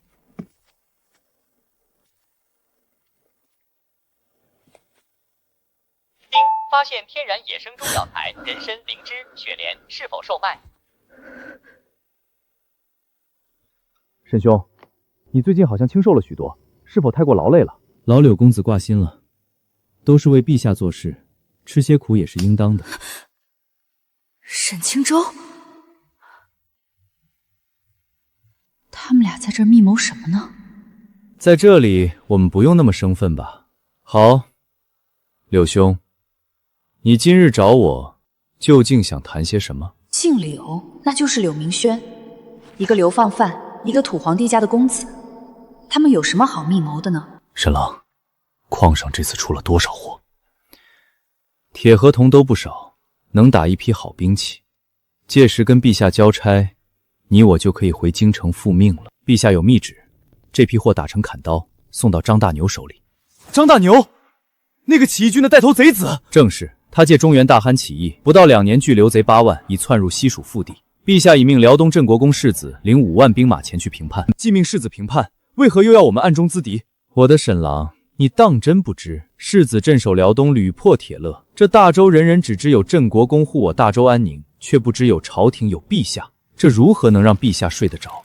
功高盖主，那陛下是要那帮流贼灭了世子的5万大军？是也不是，8万流寇是乌合之众，缺的正是精良兵器，给他们情形便大不相同。两军对垒，无论谁胜谁败，都元气大伤。陛下要的就是2败俱伤，世子胜了也是惨胜，兵锋折损在那伟大碴子，败了陛下正好罚他，另派心腹接管辽东，左右陛下都不亏。此等安排，当真是陛下圣意。辽东乃国之屏障，世子一走，铁勒卷土重来怎么办？密旨在此，岂能有假？3月迁死以奇袭铁勒王庭，漠东元气大伤，5年内无力南下。锦衣卫和王大将军的3万亲军已经东上接手辽东了。我明白了，便依陛下旨意行事。私采矿产，暗造军械，资敌构陷，而这一切背后的人是当今皇上。这里头任何一条被他们发现我听见了，我都活不到明天。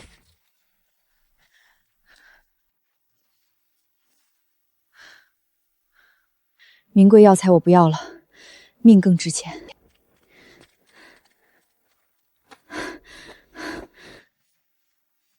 这件衣裳，这张脸，今夜都得埋了。回春堂丢了满柜药材，明日城里必翻天。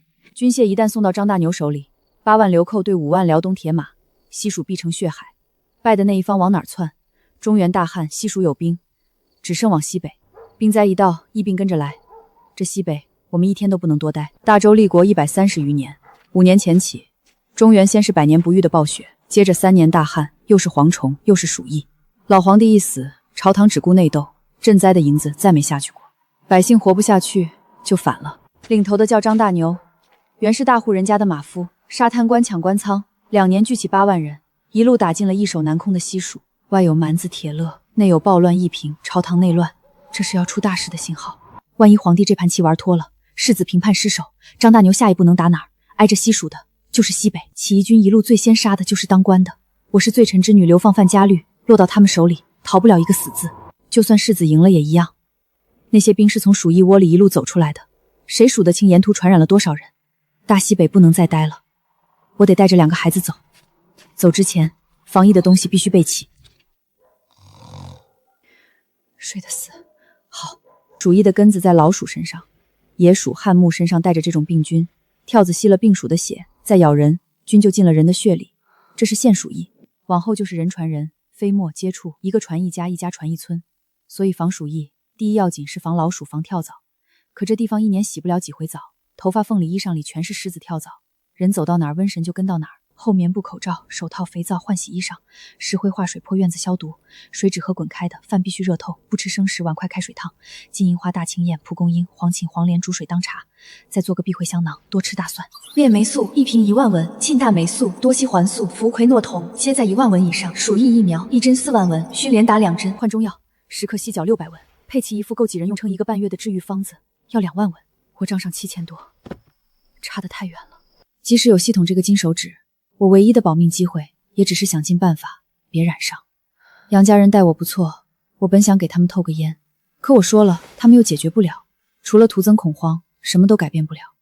明日进药铺看看再说。枪在怀里，10来枚子弹在包里，子弹丢了，这枪就废了。杨二嫂，你在门口等我，我进去把昨说好的药取了就出来。成，你去，东西我给你看着。抓药还是问诊？方子拿来。抓药。方子没带在身上，我手里银钱也不宽裕，劳烦小兄弟报个价，我挑眼下最要紧的抓几样。我先给你抓几位最要紧的，银钱稍后再说。抓药还是问诊？方子拿来。抓药，方子没带在身上，我手里银钱也不宽裕，劳烦兄弟报个价，我挑眼线最要紧的抓几样。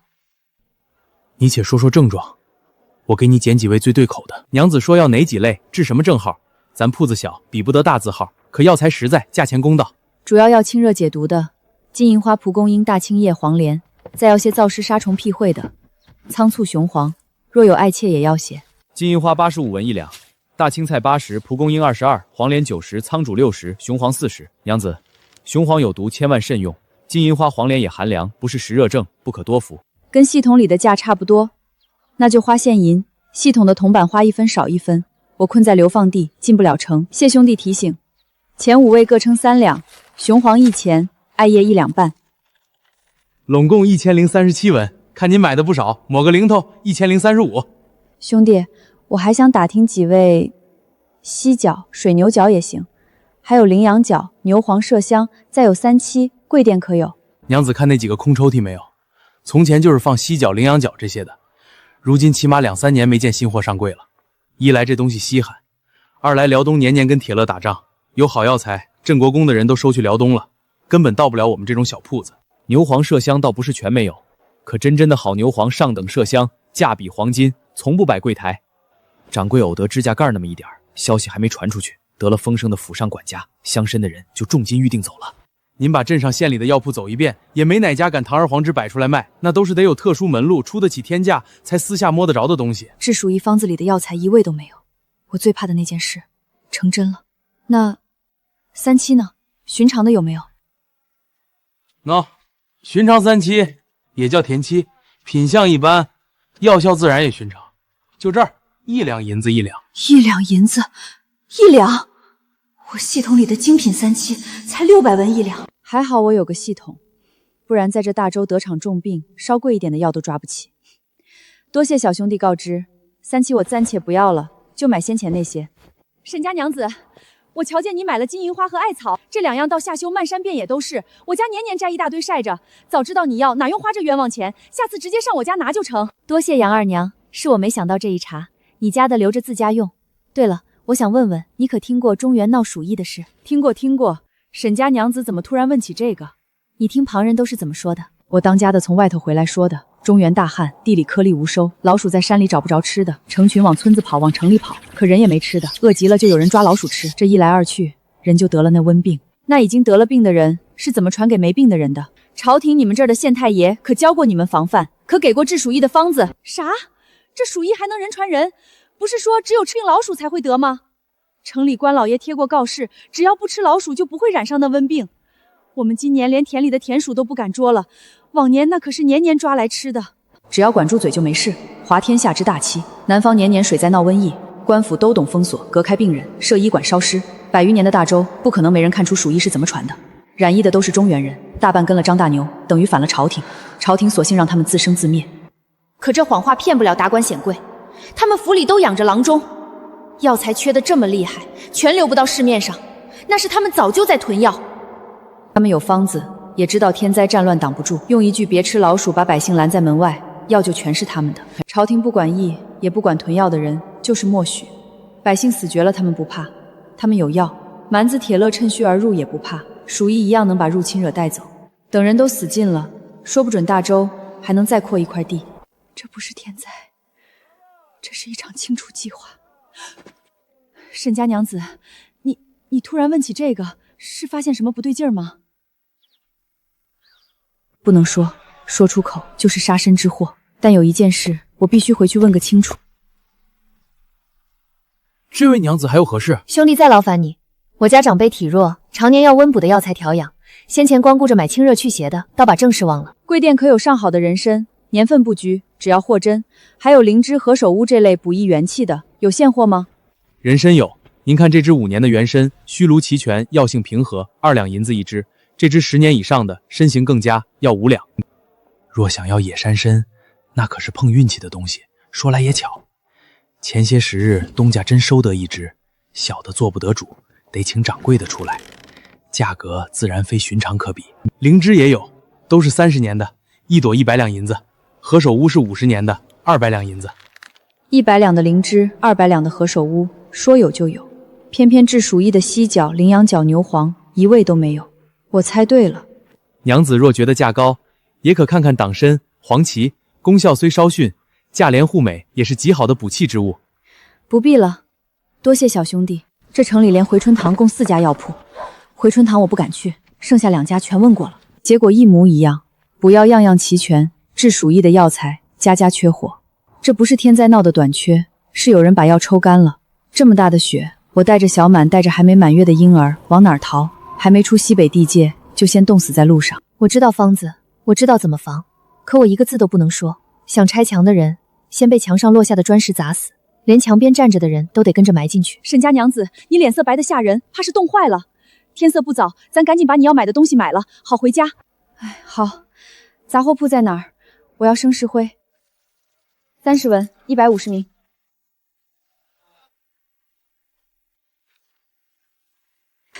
这都问了第4家了，算怎么这么难学？我这儿还有去年的蒜，40文1斤。去年的存蒜也要40文1斤，这也太黑心了！给我称5斤。这娘子买的东西一样比一样古怪，她脸色这么难看，我还是别多问了。雪越下越大，可不是好兆头，快往城门走！快关闭城门！刘府发现回春堂药材失窃了，报官抓人来了。我昨日易了容，脸不怕认，怀里这把枪和子弹才要命，系统只收中药材，别的一样也存不进去。杨二嫂，快走，我们赶紧出城。再激老子砍死你们！都给我往后退！出不去了，这枪必须藏。大周女子束胸用一块布，搜身的人总不能去搜女人束胸的地方。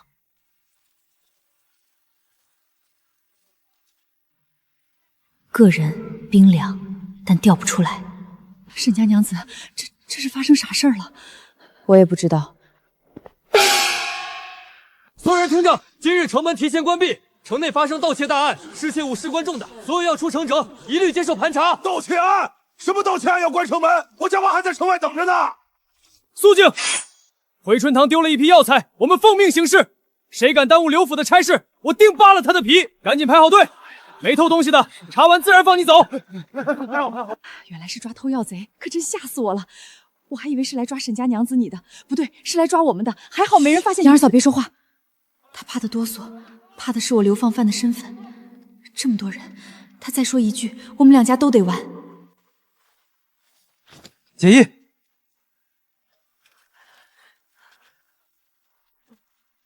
女子不解衣服，束胸玻璃的东西就不会被发现。你哪里人？他爹个脚后跟的，老子问你话呢！你个大老爷们儿装什么哑巴？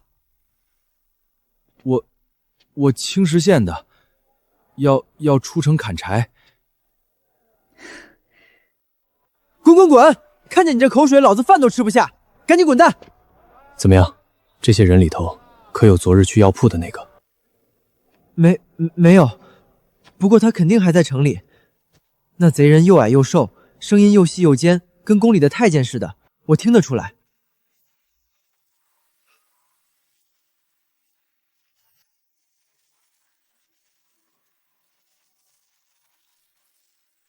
过来瞅瞅，这妇人买的药材不少，看看可有回春堂的药材。这妇人看着可像贼人？不是，我们回春堂丢的可是几十斤药材，还有我家公子同房时常用的那味药也不见了，这里头一样都没有。昨儿那贼人是个男的，不是妇人。沈家娘子可算是出来了。是啊，终于出来了，我们快回家。媳妇儿，沈家娘子，我们刚到城门口，哪知道城门就关了，可急死我们了。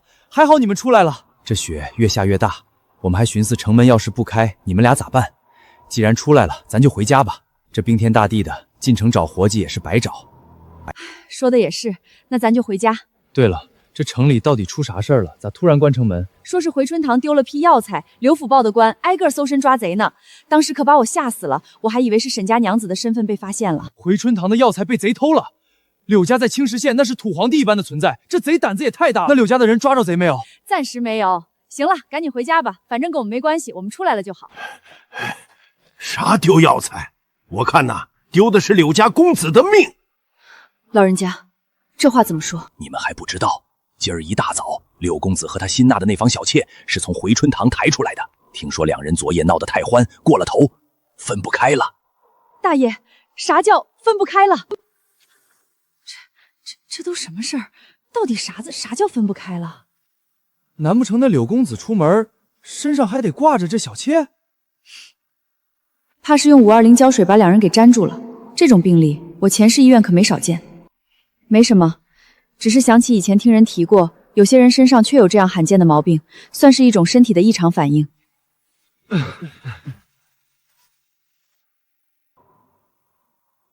丁发现天然野生中药材锁阳、肉苁蓉，数量还不少。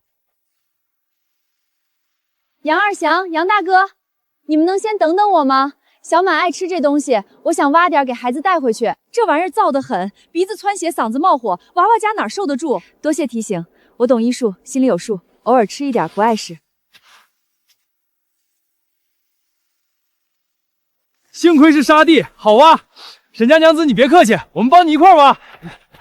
丁，肉苁蓉250斤，价值1200文；锁阳1斤，价值200文，发财了！杨大哥，我这背篓实在装不下，这些能先放你筐里吗？小事儿，快回家吧。沈家娘子也回了，好好好，快进屋暖和暖和。娘，你回来啦！这袄子是谁给你做的？是高婶子用咱家送去的狼皮给娘、给我和弟弟都做了一件。高嫂子，真是太麻烦你了，谢谢你照顾小满姐弟。客气啥，小满乖得很，还帮我烧火干活，我可喜欢他了。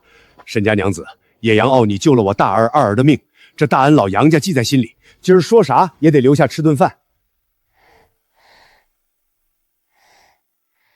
劳烦高嫂子了，谢谢你们这些天对孩子的照顾。这孩子吃饱就睡，乖得很，该谢的是你救了我家人。杨叔，你的伤可好些了？好了好了，结的疤都快掉了，多亏了你。那就好。杨叔，您可听说过鼠疫？那咋能没听过？中原正闹鼠疫呢。沈家娘子，你可是吃了老鼠了？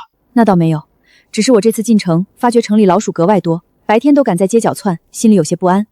我忽然想起，从前在京城，我家有个老马夫，身子硬朗，有回被窜进马厩的老鼠咬了一口，没过几日便突发高热，身上出现黑斑，没熬过5天就去了。被老鼠咬一口就能要人命？我年轻时下家没少被田鼠咬，不都好好的？御医说咬死马夫的是个病老鼠，专爱咬身上尸死多的人。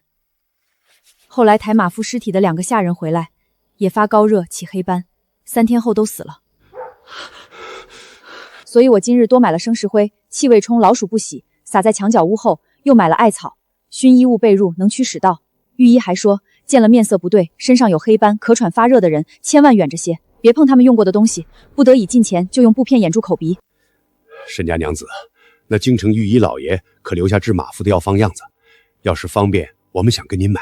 杨叔误会了，不是我不愿给，实在是就算给了，眼下也配不起药。爹，是真的，今儿在城里他跑了好几家药铺，伙计都说断货许久了。杨大哥，你可还记得今日咱们挖的那些树根？记得，说是给小满吃的。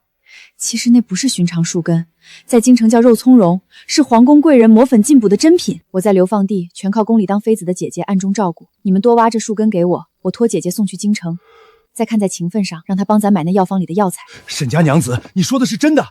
那没人要的肉什么蓉，真能换来京城的药？能，只是宫里办事要打点，挖的越多，品相越好，越有把握。挖，我们挖。这树根戈壁滩上多得很，明日我就带弟弟们进山去找。对，我也去，我眼神好，找这个在行。好，好，好！从明儿起，家里只留我家老婆子看娃，其他能动弹全出去找，挖回来的全交给你。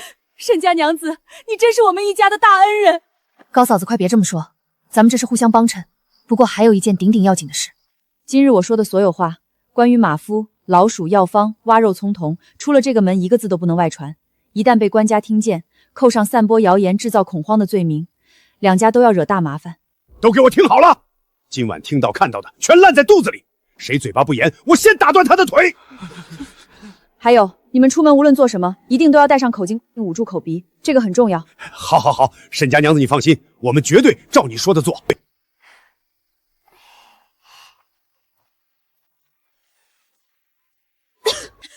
这屋子跟冰窖似的，在杨叔家热炕上待久了，回来更受不住。沈家娘子，你歇着，我把2个娃安顿到炕上去。火旺了，屋里有点暖气了，我们就先回。明日我带弟弟们进山，专找那肉苁蓉。辛苦杨大哥、高嫂子，天黑路滑，慢些走。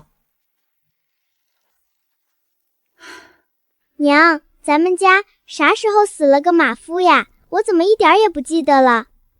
坏了，在杨家编故事编得太投入，全忘了小满这个知情人就在旁边。那是好多年前的事了，那时候你才跟弟弟这么大，整天吃奶睡呼呼，哪能记得住？哦，原来是这样，我就说我怎么一点印象都没有。娘，撒了这白乎乎的东西，老鼠真就不敢来了吗？这叫绳石灰，等于给屋子洗个特别的澡，能杀掉看不见的脏东西，跳蚤、虱子、老鼠身上带的小虫，人就不容易生病。老鼠也不爱这干巴巴呛鼻子的地方，可不敢说能全防住，粮食还得藏严实。记住它的用处了吗？记住了，娘。这是娘给你留的10天口粮，怎么跟没动过一样？小满，这几天你没吃娘留的粮？高婶子不让我动，说我人小吃不了多少，非让我跟铁蛋哥哥、大丫姐姐一块吃他家的饭。我知道大家日子都不好过，不能白吃人家的，就把娘留的糖糕分给他们了。小满做得对，咱们不白受别人的好，这事儿你办得非常好。娘，你留的包子和糕点我也还没吃完。给你的就是给你吃的，为何不敢吃？是不是有人欺负你了？没人欺负我，我是怕把这些都吃完了，娘万一要很久很久才回来，我以后饿了就真的什么都没得吃了。所以夜里饿了，我就只掰一小块，再喝点水，就不那么饿了。这孩子才多大，就学会算口粮，学会忍饥饿，在没指望的日子里给自己留一点希望。往后娘不出远门了，出门也尽量早些回来，家里的吃食你想吃多少吃多少，不用省也不用怕，娘保证，只要娘在，绝不再让你饿着肚子睡觉。娘，我知道了。白天也不把他托给杨家了，2个孩子留在我眼皮底下，做什么都方便。成人跳绳1根，儿童跳绳1根，服重沙袋成人款、儿童款各1对，都要最不起眼的麻绳粗布。丁，共扣除铜钱105文，商品已送达。小满，想不想让身子变强壮，像山里的兔子那样能跑能跳，力气也大些？身体有劲儿了，我就能帮娘干更多活，还能保护娘和弟弟。这个叫跳绳，跳他腿脚有劲儿，跑得远还不喘。这布包叫沙袋，绑在脚腕上，走路做事腿会越来越有力，以后走远路不怕累。这是咱娘俩的秘密，连铁蛋哥哥、大丫姐姐都不能说，好不好？好，我天天练，谁也不告诉。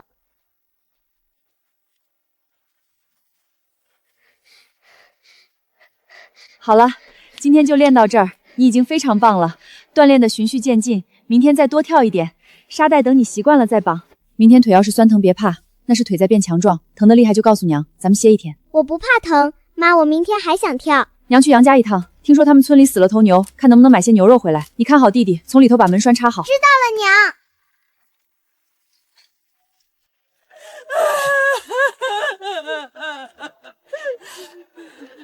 这不是柳公子的情郎沈清舟吗？前日还风度翩翩的少年郎，一天就成这德行了。好你个没心肝的贱蹄子！你男人都伤成这样了，你还有脸躲一边偷笑，还不赶紧死过来伺候？什么？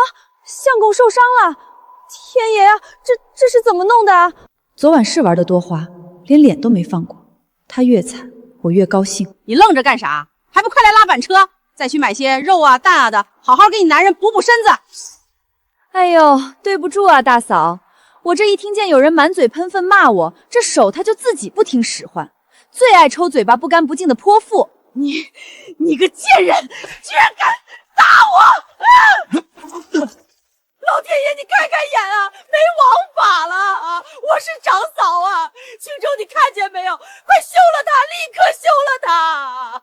大嫂，看来刚才那2下还没让你学会怎么好好说话。静氏，你住手！殴打长嫂是为大不敬，你还有没有点规矩？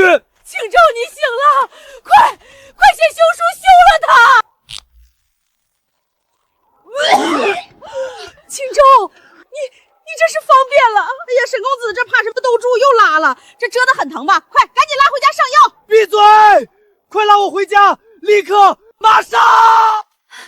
相公，你这到底是怎么了？怎么年纪轻轻的就兜不住屎了？还有你这脸，是谁这么狠心把你打成这样？你告诉我，我去找他报仇，我跟他拼了！那个种，他竟真的生下来了，还穿着狼皮袄子，眼神有光，日子过得倒不错。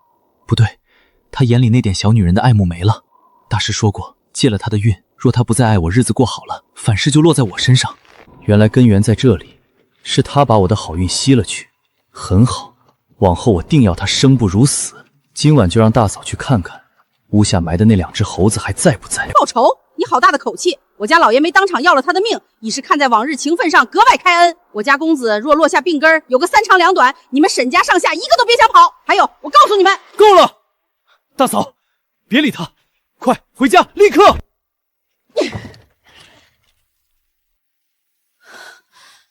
这股酸楚不是我的，是这身子原主残留的执念，那个至死还对他抱着幻想的可怜女人。柳家老爷嘴里那个跟他儿子分不开的小妾，原来就是沈清舟。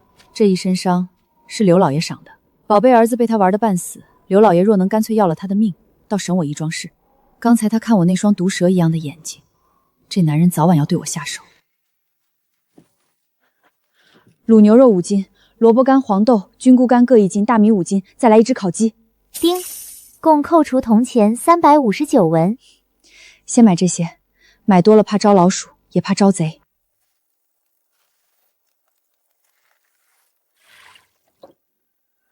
今晚吃烧鸡、炒螺干，还有1大碗白米饭，好好补一补。快搭把手！慢点！青州哥哥，你这是怎么了？青州，到底出了什么事儿？谁把你打成这样？别哭了，我没事，死不了。大哥，你先出去，婉宁留下帮我处理一下。好，青州哥哥，我留下来照顾你。既然有婉宁在，我和你大嫂就在外边等着，有事就喊我们。把他衣服全脱下来，兑一盆温水，身上这些秽物擦拭干净，晾干了才能上药。什么？让我来擦？这就是给沈公子生了儿子的外室啊，心眼多得很。沈公子挑女人的眼光真是差劲。既然你嫌脏了你的手，那明日一早我便让人送你回扬州老家，往后你周家事好事变，与我沈清舟再无瓜葛。回扬州，我一被遣返，周家的产天就被族人吞得连骨头都不剩，我这辈子就全完了。青州哥哥，我没有，我只是一时没反应过来，我这就去端水，我这就给你擦拭，你千万别赶我走。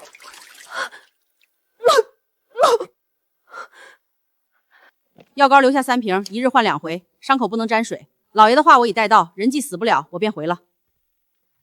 青州，你这一身伤到底是怎么弄的？还有你这脸到底咋回事？天没亮，刘府的人就喊你大嫂去拉人，一路上你都昏着，我们什么都不知道啊！这世上不计得是真心待我的，只有把我当亲儿子养大的兄嫂。可我是断性，这伤是怎么来的？我死也不能说。就是在矿上干活时不小心摔了一跤，脸磕在石头上了，没事，大哥大嫂，养几天就好。摔一跤能把脸摔成这样，这一看就是被人拳头揍的。青州，你跟大嫂说实话，是不是在矿上被人欺负了？大嫂，大哥，让你们担心了，没有人欺负我。柳明轩为了自己活命，眼看着他爹要割了我的屁股，那眼里全是恨。这个仇我记下了，回了京城，我要柳家世世代代翻不了身。都怪那个丧门星京氏，要不是他爹贪了赈灾银子，连累咱们流放到这鬼地方，你怎么会受这种罪？我这就去找那贱人算账，非叫他给磕头赔罪不可。大嫂，别急，报仇的事不急在这一时，眼下有件更要紧的事，我想先问问你。什么事儿？青州，你问。大嫂，你最近可有发现京氏那女人有些古怪？那个在我面前一向畏畏缩缩、低眉慎眼、对兄嫂恭敬春熟的懦弱女人，今日怎么敢当街出手打人？青州，你一定得休了这祸害！那贱人翅膀硬了，当街打我，眼里还有我这长嫂吗？那畏缩了多年的女人，怎会突然判若两人？定是我埋的那两只死猴子出了问题。大嫂，今晚夜深人静，你悄悄去京师那破茅屋跟前，帮我找一样东西。啥东西？一对我早前埋在土里的死猴子，你只管看他们还在不在，有没有被人动过，切记别让人看见。对了，那京氏肚里的野种到底生下来没有？如今是死是活？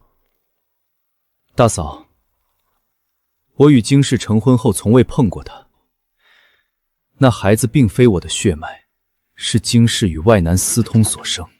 好个下贱坯子，竟敢偷汉子！青州，赶紧写休书，把这淫妇休了。如此败德之妇，却该休了。休，未免太便宜他。我要留着他，慢慢熬干榨尽。至于那野种，就劳烦婉宁找个机会，替我了结那孩子。青州哥哥，我一个妇道人家，不如让大嫂去吧。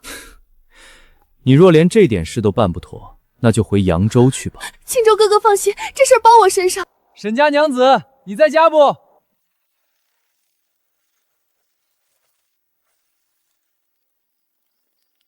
杨大哥，这是从哪儿挖的？个个都这么大。铁蛋这群皮猴子在沙窝子里见过，那沙底下的又多又壮，一挖一窝子。丁，发现野生肉苁蓉140斤，价值15000文，是否售卖？够了，治鼠疫的药材快凑够了。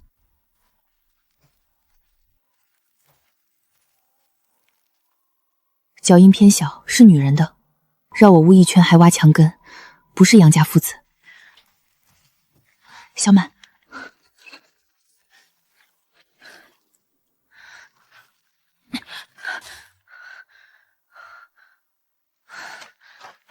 是猴子，乍看真像人尸。哪个杀千刀的，半夜跑我家墙根埋死猴子，没安好心。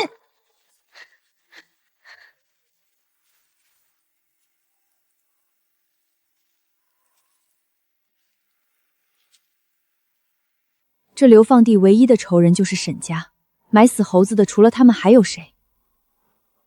巫术。沈家在我家门前埋死猴子，是要咒我。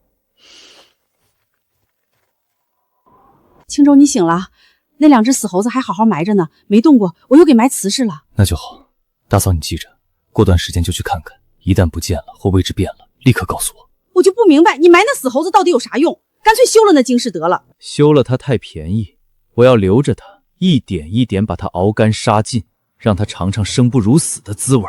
果然是沈清舟，这狗男人这么恶毒，我不报复回去就说不过去了。沈清舟是皇帝密使，杀了他官府必查，暂不动他，先给这一屋子祸害吃点苦头。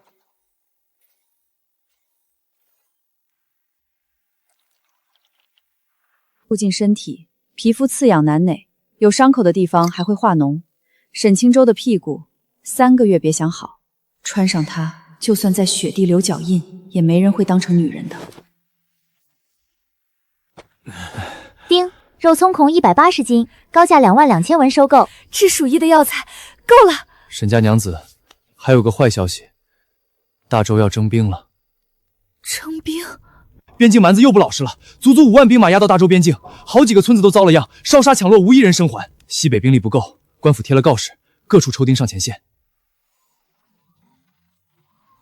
无数征兵蛮子，天灾人本祸都压过来了，逃得快。